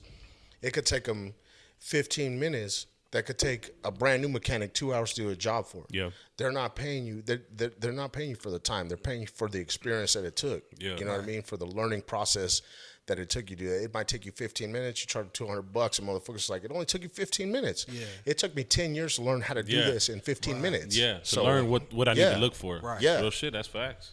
So it's like one of those things. It's like you're not paying for the time. You're paying for the experience. Right. Yeah. Right. That's real shit, and that's the thing. Experience don't can take that shit away from you. Exactly. You know what I'm saying? Exactly. And you only gain more. Yeah. Life is a growing process. So how many siblings do you have, fam? 3. 3 siblings. 3 siblings. But I got a lot of people that I consider family because of, like I say, being unstable in a living situation, living with a lot of different people. It's a lot of people that was there for me as family. Yeah. You know what I'm saying? Like a lot of bros that was there for me. Yeah. For sure. A lot of different women that took place in helping raise me. Yeah. You know what I'm saying? Like from my grandma to Miss Betty to my aunt. You know what I'm saying? My mom, of course. You know what I'm saying? My older sisters. You know what I'm saying? Like being in an unstable household. Hey, shouts out to them strong women. Yeah, absolutely. Shouts out to them. For sure. Them natural healers that just exactly help you. They got that mother instinct. Yeah, they help you. Yeah. Yeah. A lot of people, they don't have that help and that guidance. You know what I mean? Yeah. You're successful, came from the trenches. Yeah. Successful as fuck in what you do. Yeah. You know what I'm saying? That's the difference. Yeah. You know, that guidance. That's why I try to tell my kids all the time. Like, if I wasn't here to keep you in line, what would become of y'all? Yeah. You know what I'm saying? Yeah. Same shit with Blue and his kids. Like, motherfucker wasn't here, what would become of them? Right. You know, so that foundation is everything. Yeah. But it is a lot different though when you step into a situation when the child isn't yours. Like the moms that stepped into your life and the women that stepped into your life, and it I feel like it puts a different dynamic on them to the way they have to raise. Like just as us fathers who father kids that aren't ours, it's like we step into a different zone and we have to, it's like, the mothers look at it a certain way. It's like, you're being too harsh on the kids, or you're doing this, you're doing too much. And it's like, the same thing with the moms that raise kids, you know what I mean? It's like, I'm sure they look at it as like, am I being too hard on my kid? Am I doing this? Am I doing too much? Or just, you know what I mean? It's a hard process. So shout out to those parents that just step up, dude, and just do the damn thing. Because you speaking of structure, like, yeah, it was structure that was tried to be created. I feel like everybody in their own household, they do that. But with the way my life went, it was not really much structure as far as make sure you do your chores. Yeah. Make sure you do the yard on Friday. Like, them showing me the love they showed me, and then like not me not being their child. You know what I'm saying? From my sisters to the women that took me in, as far as my friends' moms and stuff like that that took me in. You know what I'm saying? Like, it showed me it's a different outlook that I see on kids. The way I see kids, it don't matter who it is or whatever, the adult is supposed to be there for the kid. You know what I'm saying? And you so many kids that run around, they don't have any place to go, or they don't have no positive person to look up to. You know what I'm saying? And as an adult, you should be that. It don't matter if it's your kid or not. You know what I'm saying? Like, this kid might got a bad home, so you the teacher at school, and you see it's a bad home, whatever like that. When this kid come into class or whatever like that, show him a different type of positivity. It's not about putting your arm around him and telling him, hey, man, I got you, whatever like that. Like, nah, maybe it's something simple, like just making a little joke with him when you see him walking through the hallway. Make the motherfucker You know smile. what I'm saying? Get him, something little. Mentality out. You know what I'm saying? Just to let them know that if anything go on in here, you know what I'm saying, it's an adult that's gonna look out for you. Maybe they wasn't looking out for you then, but while you here, somebody gonna look out for you. That's right. And that's what the mother showed me by being like, you know what I'm saying, like, I know you ain't got nobody for you, but that's right. You here, then I'm gonna take care of you just like a son. You're gonna be all right while you right here. Those are life changing roles right there. Yeah. You know what I mean? Yeah. Something like that changed someone's life just by being that person, like you're saying. Just be there for matter if it's your kid or not. You got to be there for the next generation. That's the future type shit. So that definitely makes sense. Yeah. So we were going to talk about what I was getting at, the conversation got deep, and I didn't want to steer away from that. Like, but the reason I asked, I know you got a brother. Yeah. There we go. I know you got. I said I was gonna say tell the story on camera. So you got a brother. Yeah. And he's your twin. Yeah. I was telling her too about your twin brother, bro. I was like, and identical twin. Tell these motherfuckers apart. Identical. It's identical. Is it like paternal or no? It's identical. Identical. Yeah. Right. Yeah. They like. I'm telling you, bro. Straight up. Yeah. No. Identical. I ran into him before with him and his bro. I'm like, what the fuck? Hey, you know what? and that's just me, bro. Like, I read. Hey, man, y'all twins. It's like, yeah, bro, we are. Like, what? It's like, man, there's two of you. Like, what the fuck? Hey, no shit. There's yeah, two bro, of us. we're twins. But to me, it's just it's crazy. You know what I mean? Yeah. You and your brother, you probably used to it. Like, hey, it's my twin. But and shout out to my cousin, man. We found out he was having twins a while back, so they're both boys. Yeah. So they probably, hopefully, they'd be identical twins. That way, the motherfuckers can't tell them apart. Got two boys. That's how it you, was Rick. when we was growing up. They couldn't. My mom, she look at pictures sometimes. She can't tell which one is which. That's crazy. Shout out to your brother, man. He hell yeah, cool ass dude. But what I was getting at is, I remember I met you at a show, seen you perform and shit. You know, I introduced myself and shit. We were chopping it up for a little minute, and I was like, "Hey, cool ass dude. Like, hell yeah, I'm gonna have to tap in with dude." And then it was actually the night of my album release party in Coolidge. Yeah. And I ran into your brother, and I didn't know I didn't even know you had a brother at the time. I didn't even know you had a brother, let alone a twin brother. So I walk up to you. Suppose in my head, I walk up to you. I'm like, man, what's up, fam? This and that, shaking your hand and shit. Was crack trying to catch up, and acting kind of like he didn't know me. I was like, what the fuck? I was like, in my mind, I'm like, he ain't talkative. Brand new. Yeah, I was like, man, homie acting brand new, like act like he didn't know me and shit, like. Well, because he didn't know me. It was your brother. You know what I'm saying? I'm just like, all right, man. Well, it was cool catching up with you. You feel me? And I walk away, and I'm like, what's wrong with Cat, bro? Like, he don't remember me like that? Like, you know what I'm saying? Because we only met, I think, like one other time, two other times. Yeah. And I'm like, damn, that's crazy. Acting brand new. I was like, all right, it is what it is. And then, like, I turn around, keep walking, and then I see you. And then I'm like, oh, okay. I was like, okay, that. Dressed different. I put two and two together. I was like, okay, that makes more sense. I walk up to you like, hey, what's up, fam? What's crack? Oh, yeah. I'm like, oh, okay, that okay, that makes sense. And then I seen y'all together, and I was like, man, y'all fucked me up. Like, and your brother was laughing. He thought that shit was funny as hell. He was like, yeah, I was wondering, like, what the fuck? I ain't never met this. He don't even correct people. He just let you keep going. Yeah. And we're in the club, loud ass music, all faded. He's just like, yeah. And I'm like, man, acting all shiesty and shit. Like, you don't know me and shit. Motherfucker didn't know me. It was a whole different person. Copacetic. Yeah, bro. I was like, yeah, it's all good, bro. Maybe you don't remember me. It is what it is. Nah, he be playing with people. He won't even tell you. You'll see him in public and say, hey, man, when can I get a haircut? He be like, I'll just come by on Tuesday. That's right. Hey, I bet you be getting customers. It's like, you told me to come by today, but I'm full today. Hey, he a fool for that one, bro. They just come by on Tuesday. But you told me the other day, come by. Nah. Hold on. Hey, y'all pull that Akon shit. Him and his brother look alike. They was booking shows the same night in different places of the world. Bring that double money in. His brother looks just like him. Yeah. They're not twins, but Akon's brother, identical. Can't tell them apart. Motherfucker performing in Africa and this motherfucker over performing in New York. I tell you what, the money right will do it.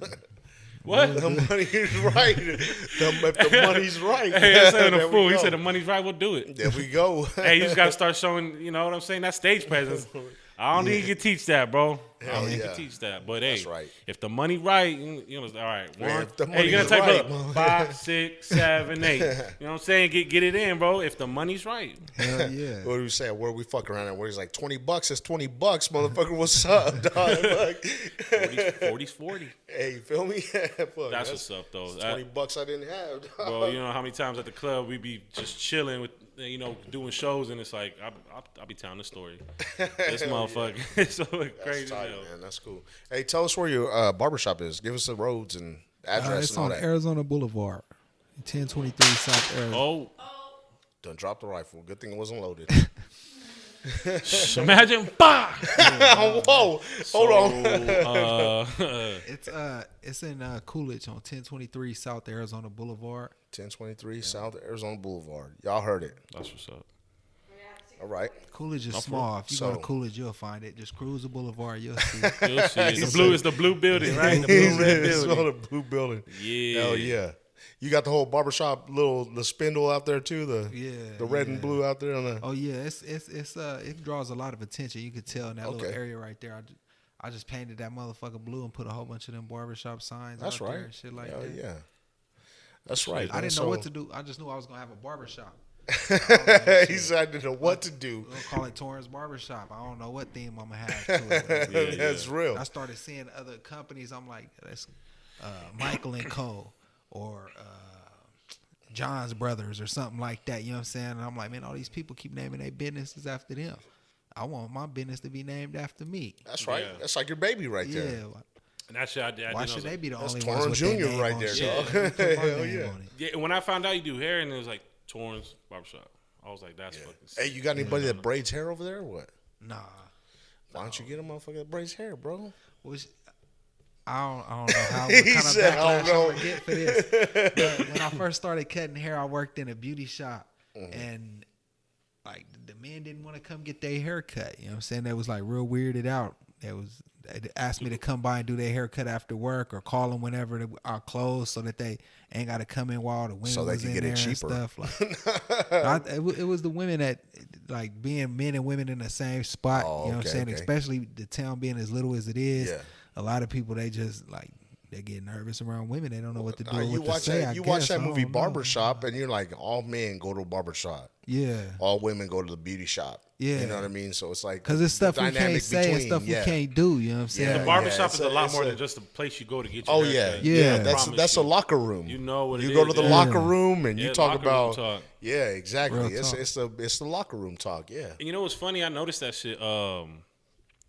Before matches, shout out to homie Matt. Before matches opened up, it was K&K, and it was the beauty salon on one side, and the barbershop on the right, and it was literally all the chairs. Like you get your haircut, you literally facing the wind, watch you getting their fucking hair did and shit.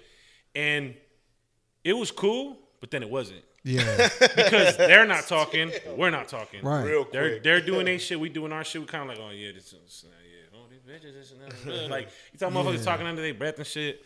Well now. She got her own thing going, and he turned it to matches. It's just all barbers. Yeah, bro, it get cracking in there, bro. I go in there and get, you know what I'm saying? Like it's like you. As soon as you come in, the music loud. Music and it's everybody talking and they interacting with each other and shit like that. Like I feel what you're saying. Like that's what I learned from being at that beauty shop. We over here, we cutting hair. We stuck in our little bubble, like we're like that.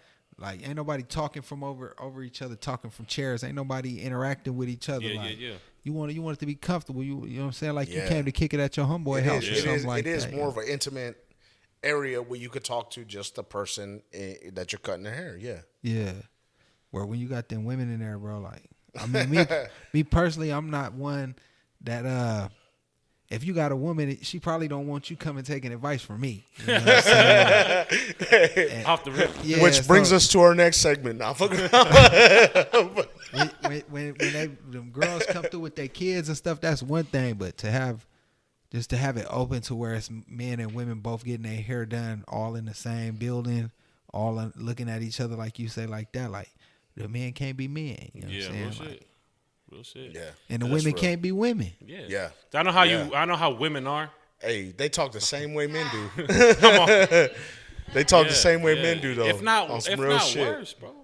Hey, because you know how it is. Like, man, I wonder what they talking about over there. Hey, and then I promise you, it's locker room talk. I promise you, it's the same fucking thing. You're like, I wonder what them girls over there talking about. They over there talking about some real shit. Yeah, they over there talking about what happened the weekend, who's doing who's messing with what. Yeah. Well, if this bitch, and then you're like, when girls are like, I wonder what they're talking about. They're probably talking.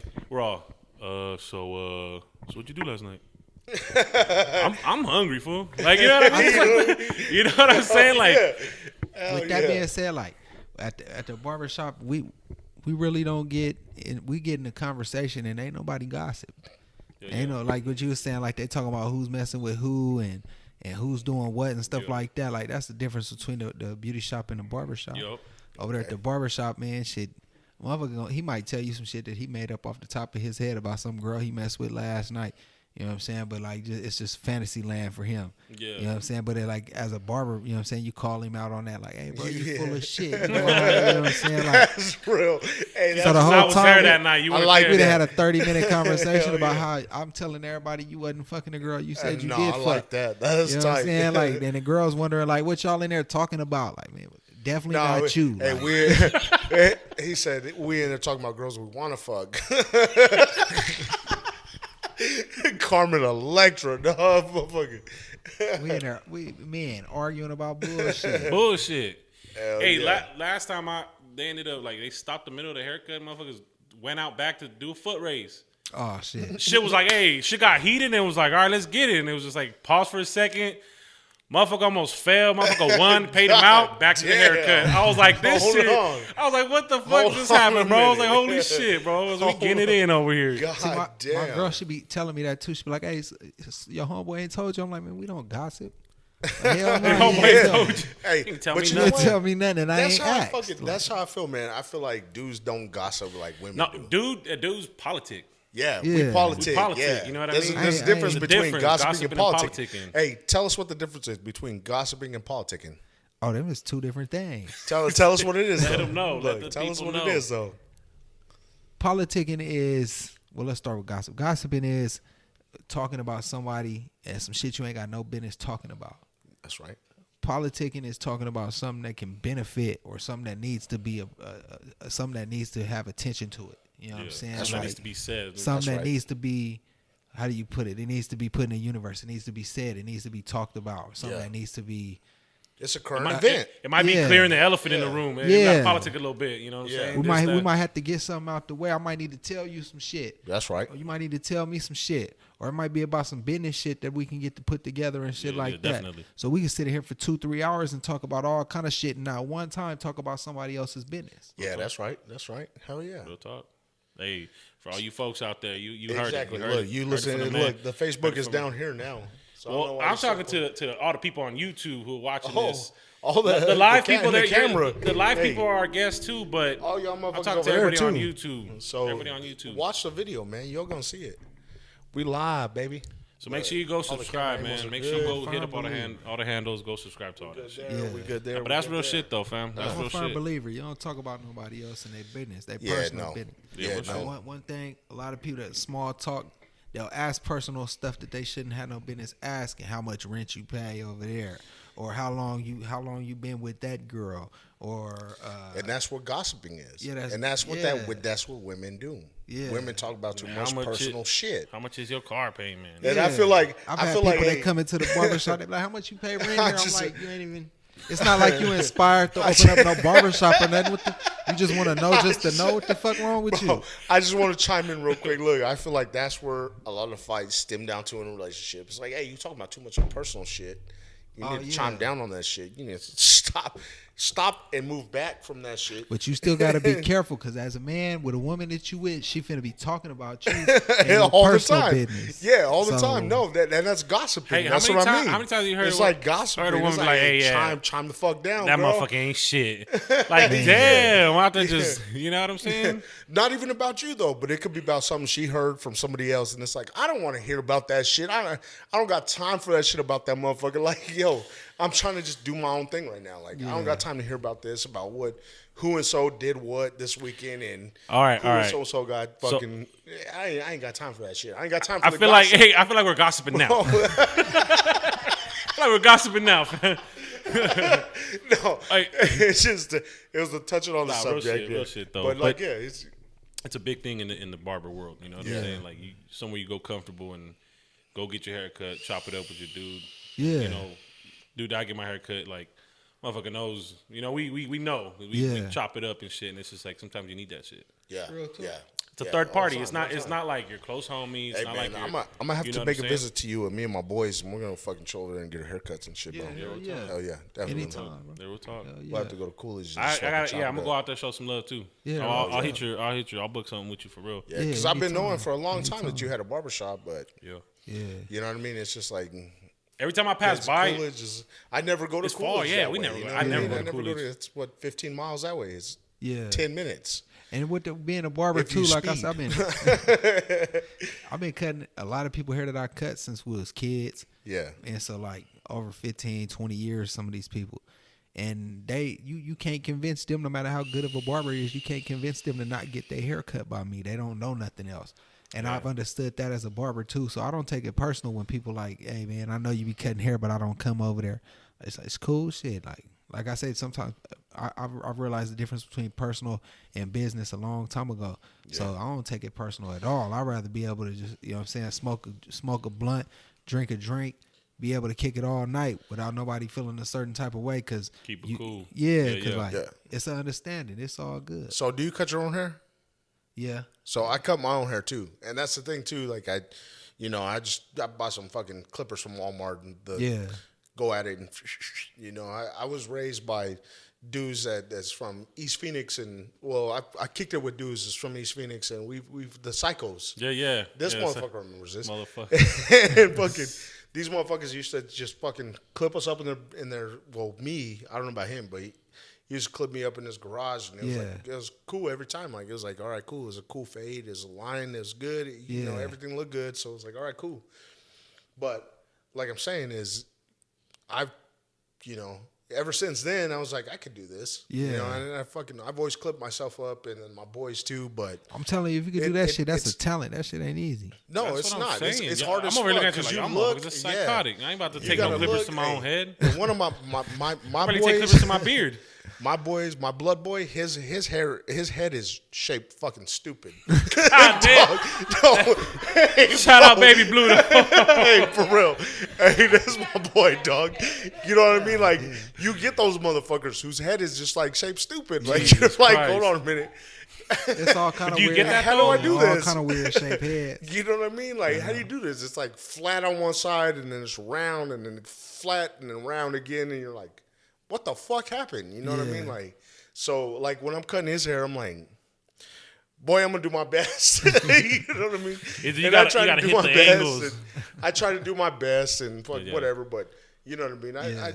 I tend to do our own shit here, but every now and then, dude, I like to take my boys out. Me myself, like, you know what I mean? It feels good to just go out and just, all right, I ain't gonna do this today. I got the time, I got the money. Let's go. We're gonna get a haircut. Get some we're service. gonna get a haircut.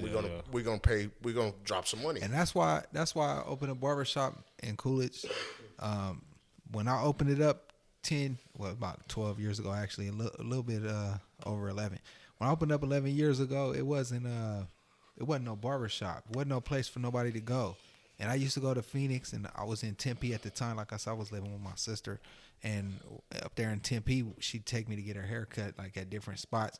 Her fiance at the time, rest in peace, he used to take me over there to get cut. And the place that I'd get cut, the environment that was there, the type of haircut you get that wasn't offered here in Pinal County. Yeah. Like even here in Casa Grande, you know what I'm saying? Maricopa definitely didn't have shit. Yeah. Queen Creek, that place was ghost town. Yeah, non-existent. It wasn't what they see today. Like that shit different. It was different. It grew like a motherfucker. Yeah. So I put the barbershop up so to be a place for people to go to like get their haircut, to have a barbershop environment. You know what I'm saying? To bring what I seen out there down here. Yeah. And I was young. I was 12, 13, but my mind was already telling me to do shit like that. Yeah. You were already goals that I was setting. You know what I'm saying? Like, and things that I was doing to accomplish it. Like I remember drawing out haircuts. You know what I'm saying? You know how barbers that had on the wall, they had the picture of the cut, picture of the cuts. Yeah, I draw out all the haircuts that I could do with the different designs and stuff, so the kids could come in the garage. They could just point at which one they want. You know what I'm saying? I cut their hair and shit like that. Like had a barber chair and the whole barber set up in the garage. I remember the police come over there one time tripping because one of the barbers told on me because he said I opened up a illegal barbershop. Hating ass motherfucker. Yeah. An illegal barbershop. They come over there, they see a little 12-year-old in there cutting hair. Like, man, what the fuck? Like the fuck that old man talking about. God damn. Oh, shit. Hey, that's straight shit, hate, bro. That's hate. A little 12-year-old in there, a little kid. Like, what? You know what I mean? But it's because I had the signs outside. I had stole some signs from a barbershop. Well, that's where you went wrong. You gotta do what you gotta do. Nah, they was from a whole different town. I was good. I had the signs set up outside, like barbershop open and shit like that. You said they were from a whole different town. A whole different town. They didn't even know what was going on. Motherfucker said, that shit said fucking like Cottonwood Barbershop on this motherfucking Cottonwood, Arizona. Hey, the barber on duty. The barber on duty sign and shit. I took a whole bunch of the little A-frames. The little thing. I took a whole bunch of them. You just walk by and just grab them and take them. Yeah, hell yeah. I took a whole bunch of barbershop open. That's tight. Hell yeah. Hey, bro, sometimes you just got to get it how you live. You know what I mean? Yeah. Humble beginnings, bro. You know what I'm saying? Your thug thizzle. Yeah. Now it's like, shit, I'll buy as many fucking signs as I need now. You know what I mean? That's right. Bossed up now, but hey, you know, we all come from a real place. Yeah. Before. Yeah. Ain't nothing incriminating. You could tell, man, that the way that it evolved, like I say, when I first started, everything it was just like the idea of a kid. You know what I'm saying? Like, hell, the signs that I had was all homemade. Just a young man trying to make money. Yeah. I didn't really, like I said, I guess I was blessed to go through them times when I was learning as a kid where it wasn't a stress for me. I didn't even think twice about it. Yeah. You know what I'm saying? 'Cause so many people, I watched them go to barber school and they getting frustrated. They can't catch on to it. Like you were saying about doing a haircut, like I'm going to try my best. Like I didn't have that kind of stress. Like I was a kid cutting hair. To me, it was fun. So I was figuring out what I wanted to do and how I wanted to do it to make it look the way I wanted it to look. Where I wasn't over there stressed like, man, I can't get this blend right. Yeah. I didn't even think about that type shit. Exactly. Oh yeah. That's that second nature shit. Like it is. said. Yeah. Like, that was your second nature. That's when it falls down to natural selection. Motherfucker, you know, I've been blessed with this shit, so I'm gonna do it. Yeah. You know what I mean? Hell yeah. Yeah. Same thing with food, man. I've been a fat ass my whole life. Now I'm using it to my advantage. I know a lot about a lot of food, bro. Like I know how to push it together in flavors, and you know what I mean. I've worked in the industry, like literally had every job in the industry, down from fucking catering to kitchen to management to you know what I mean in the kitchen. So it's like I sometimes look at it, you know, I lay in bed and get ready to go to sleep at night. I'm just like, I'm a fucking taco man. Like, you know what I mean? Like when you sit there and you think about it, like when you're doing it, we hustling. It's my dream. We getting the shit out. But you know, when you lay back, you know, chilling, it's like, fucking taco man. Like what the fuck? Like it's all in the beard, fam. I didn't. You feel me? So I get my shit. The magical beard, dog. So I see what you're saying. Like it's like I don't know how or what, but we making this shit work. This is my second nature. Yeah. That's the best way for a business to work. Yeah. I feel like if you have a business, if you run a business, the goal is always to be the owner and not have to work. Yeah. But if you don't know how to work, then you can't be a good owner of that business. You Yeah, can't exactly. be a good manager of that business. You can't handle that shit right, and you can't expect somebody to do it because you never did it. Yeah. You know what I'm saying? And like you saying, not thinking about where you're at and what you're doing, or not thinking about like, damn, I'm the taco man. Like until you lay down, because when you in that work mode, that's not what's important. The image is not what's important. The work is what's important. Yeah, hell yeah. That's right. You know what I'm saying? And you have to be in that mind frame. You know what I'm saying? Yeah. Like, it's even weird for me when people talk. They're like, "Yeah, you own a business, don't you?" Like it's weird for me, my thought process to say, "Yeah, I do own a business." You know what I'm saying? Like I do got the barbershop. I need you to come get your hair cut, all of that type stuff. But in my head, I'm a barber that go to work. I still feel, I guess maybe it's the discipline I have for myself, but I still feel like I have to go in here at this time, and I have to give this 8 hours. If I show up at 11 today because I got drunk last night, then I got to work until 9 o'clock tonight. You know what I'm saying? I got to work till 8 o'clock tonight because I still got to put them hours in. Full hours, you know what I'm saying? I still got. Sure. If the customer said he wanted the haircut, I might be a couple hours late, but I still have to get him in. So if it's gonna be 8 o'clock at night, I still got to do that.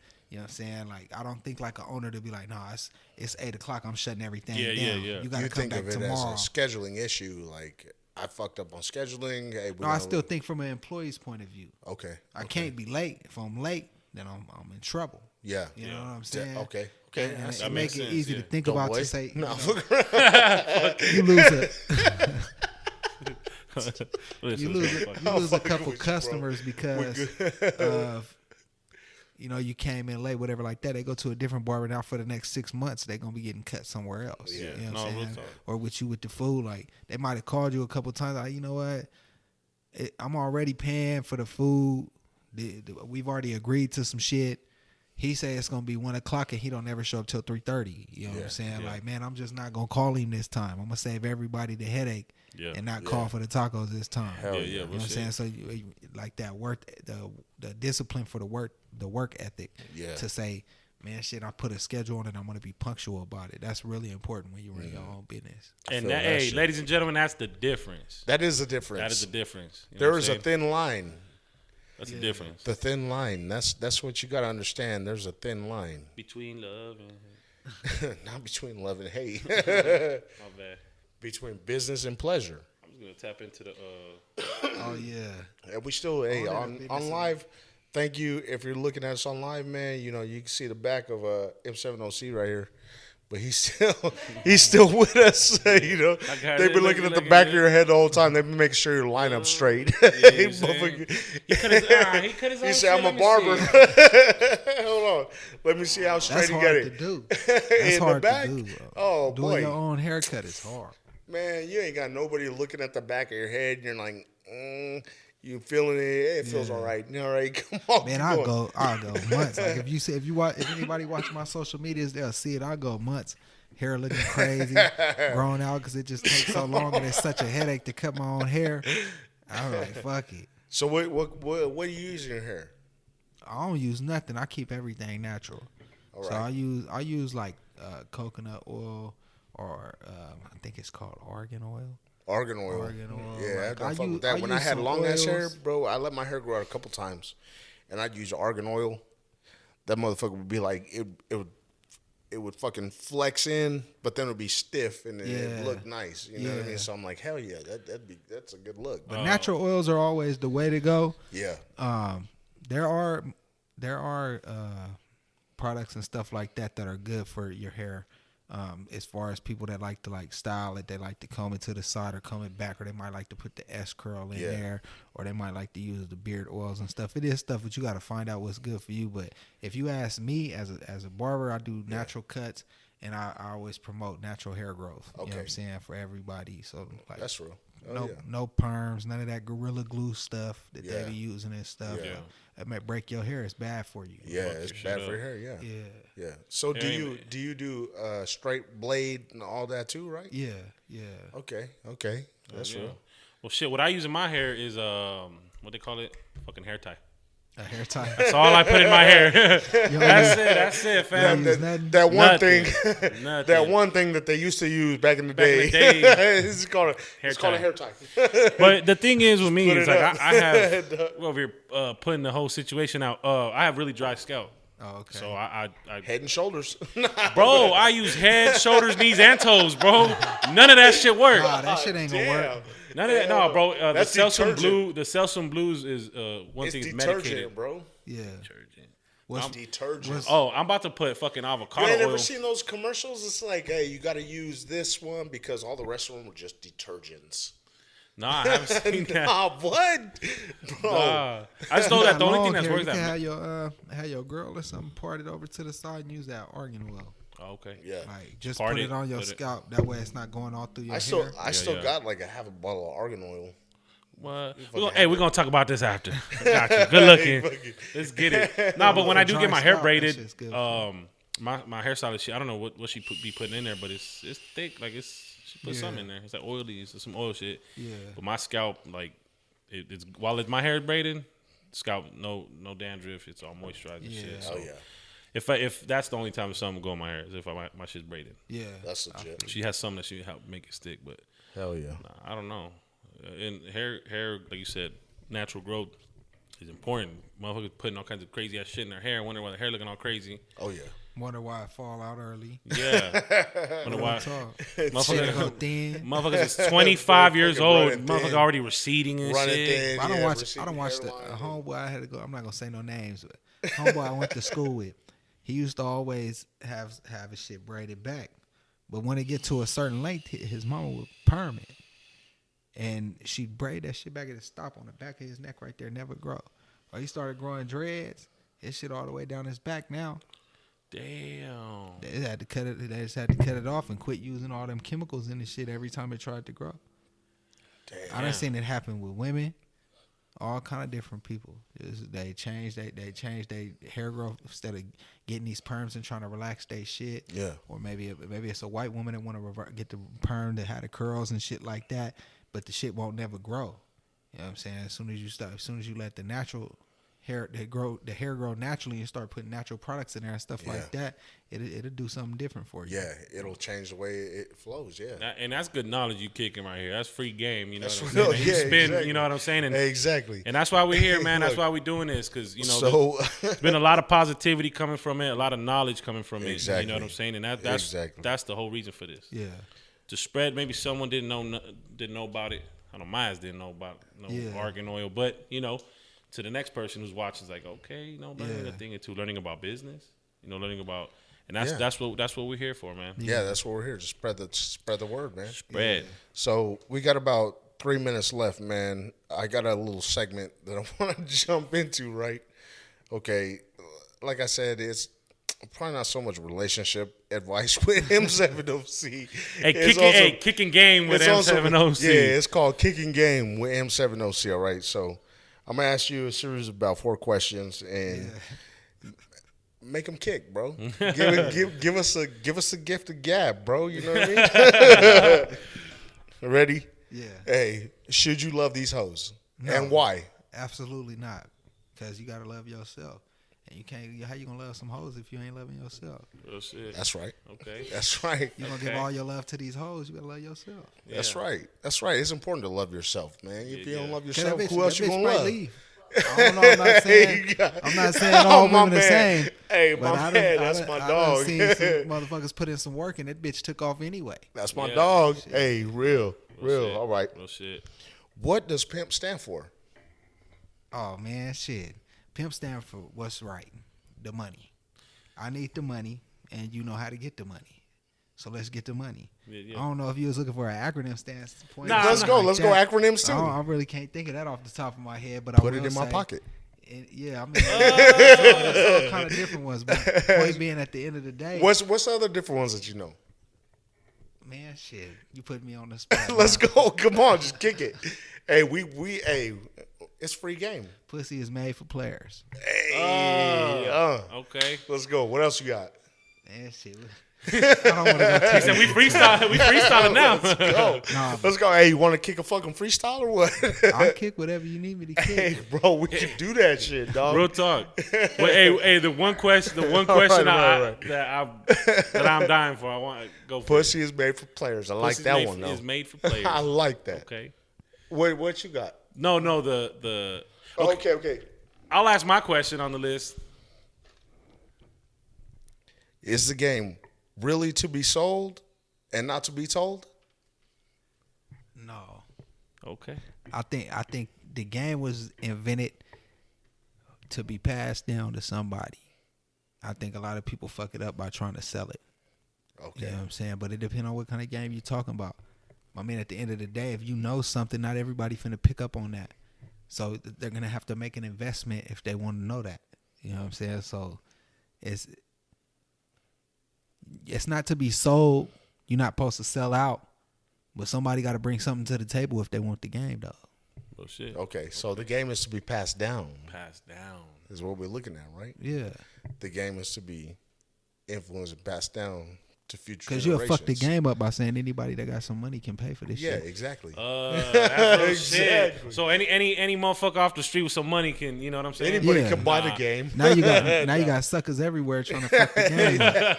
Okay, I fucked Right, with got that. suckers Yeah, everywhere. fucking Hey, you suckers heard everywhere. that? You fucking suckers out there trying to buy the game up.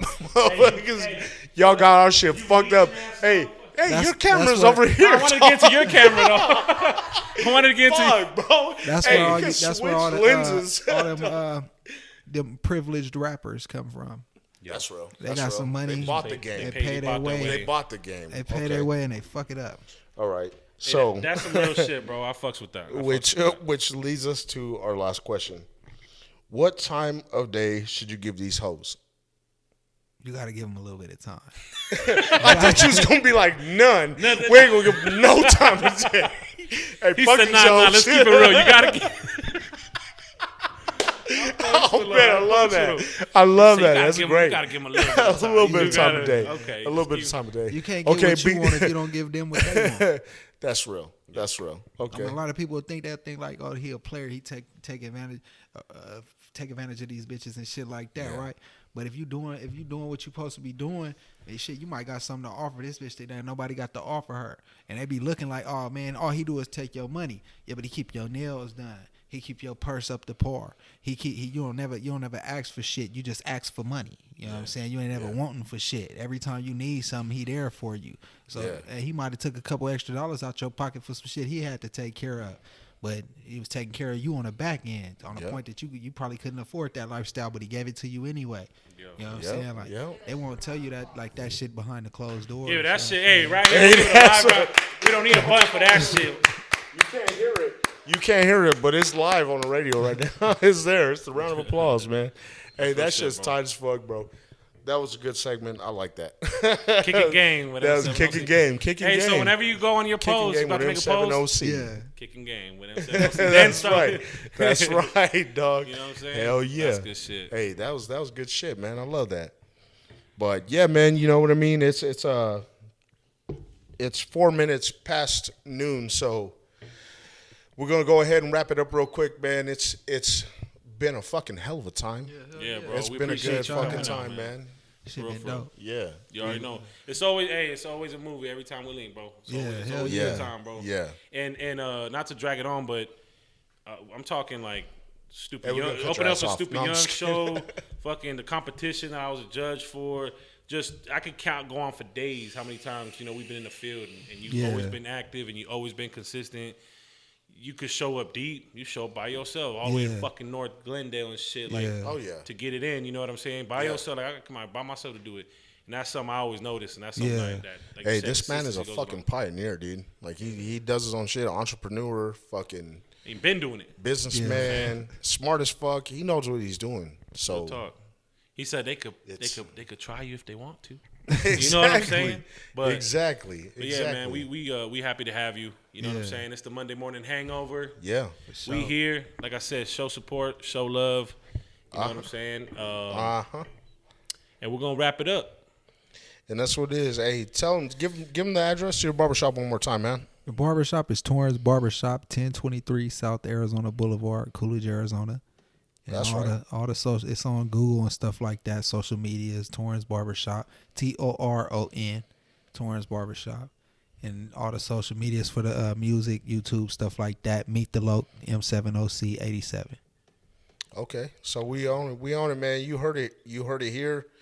It is the Monday morning hangover. Doughboy, Blue.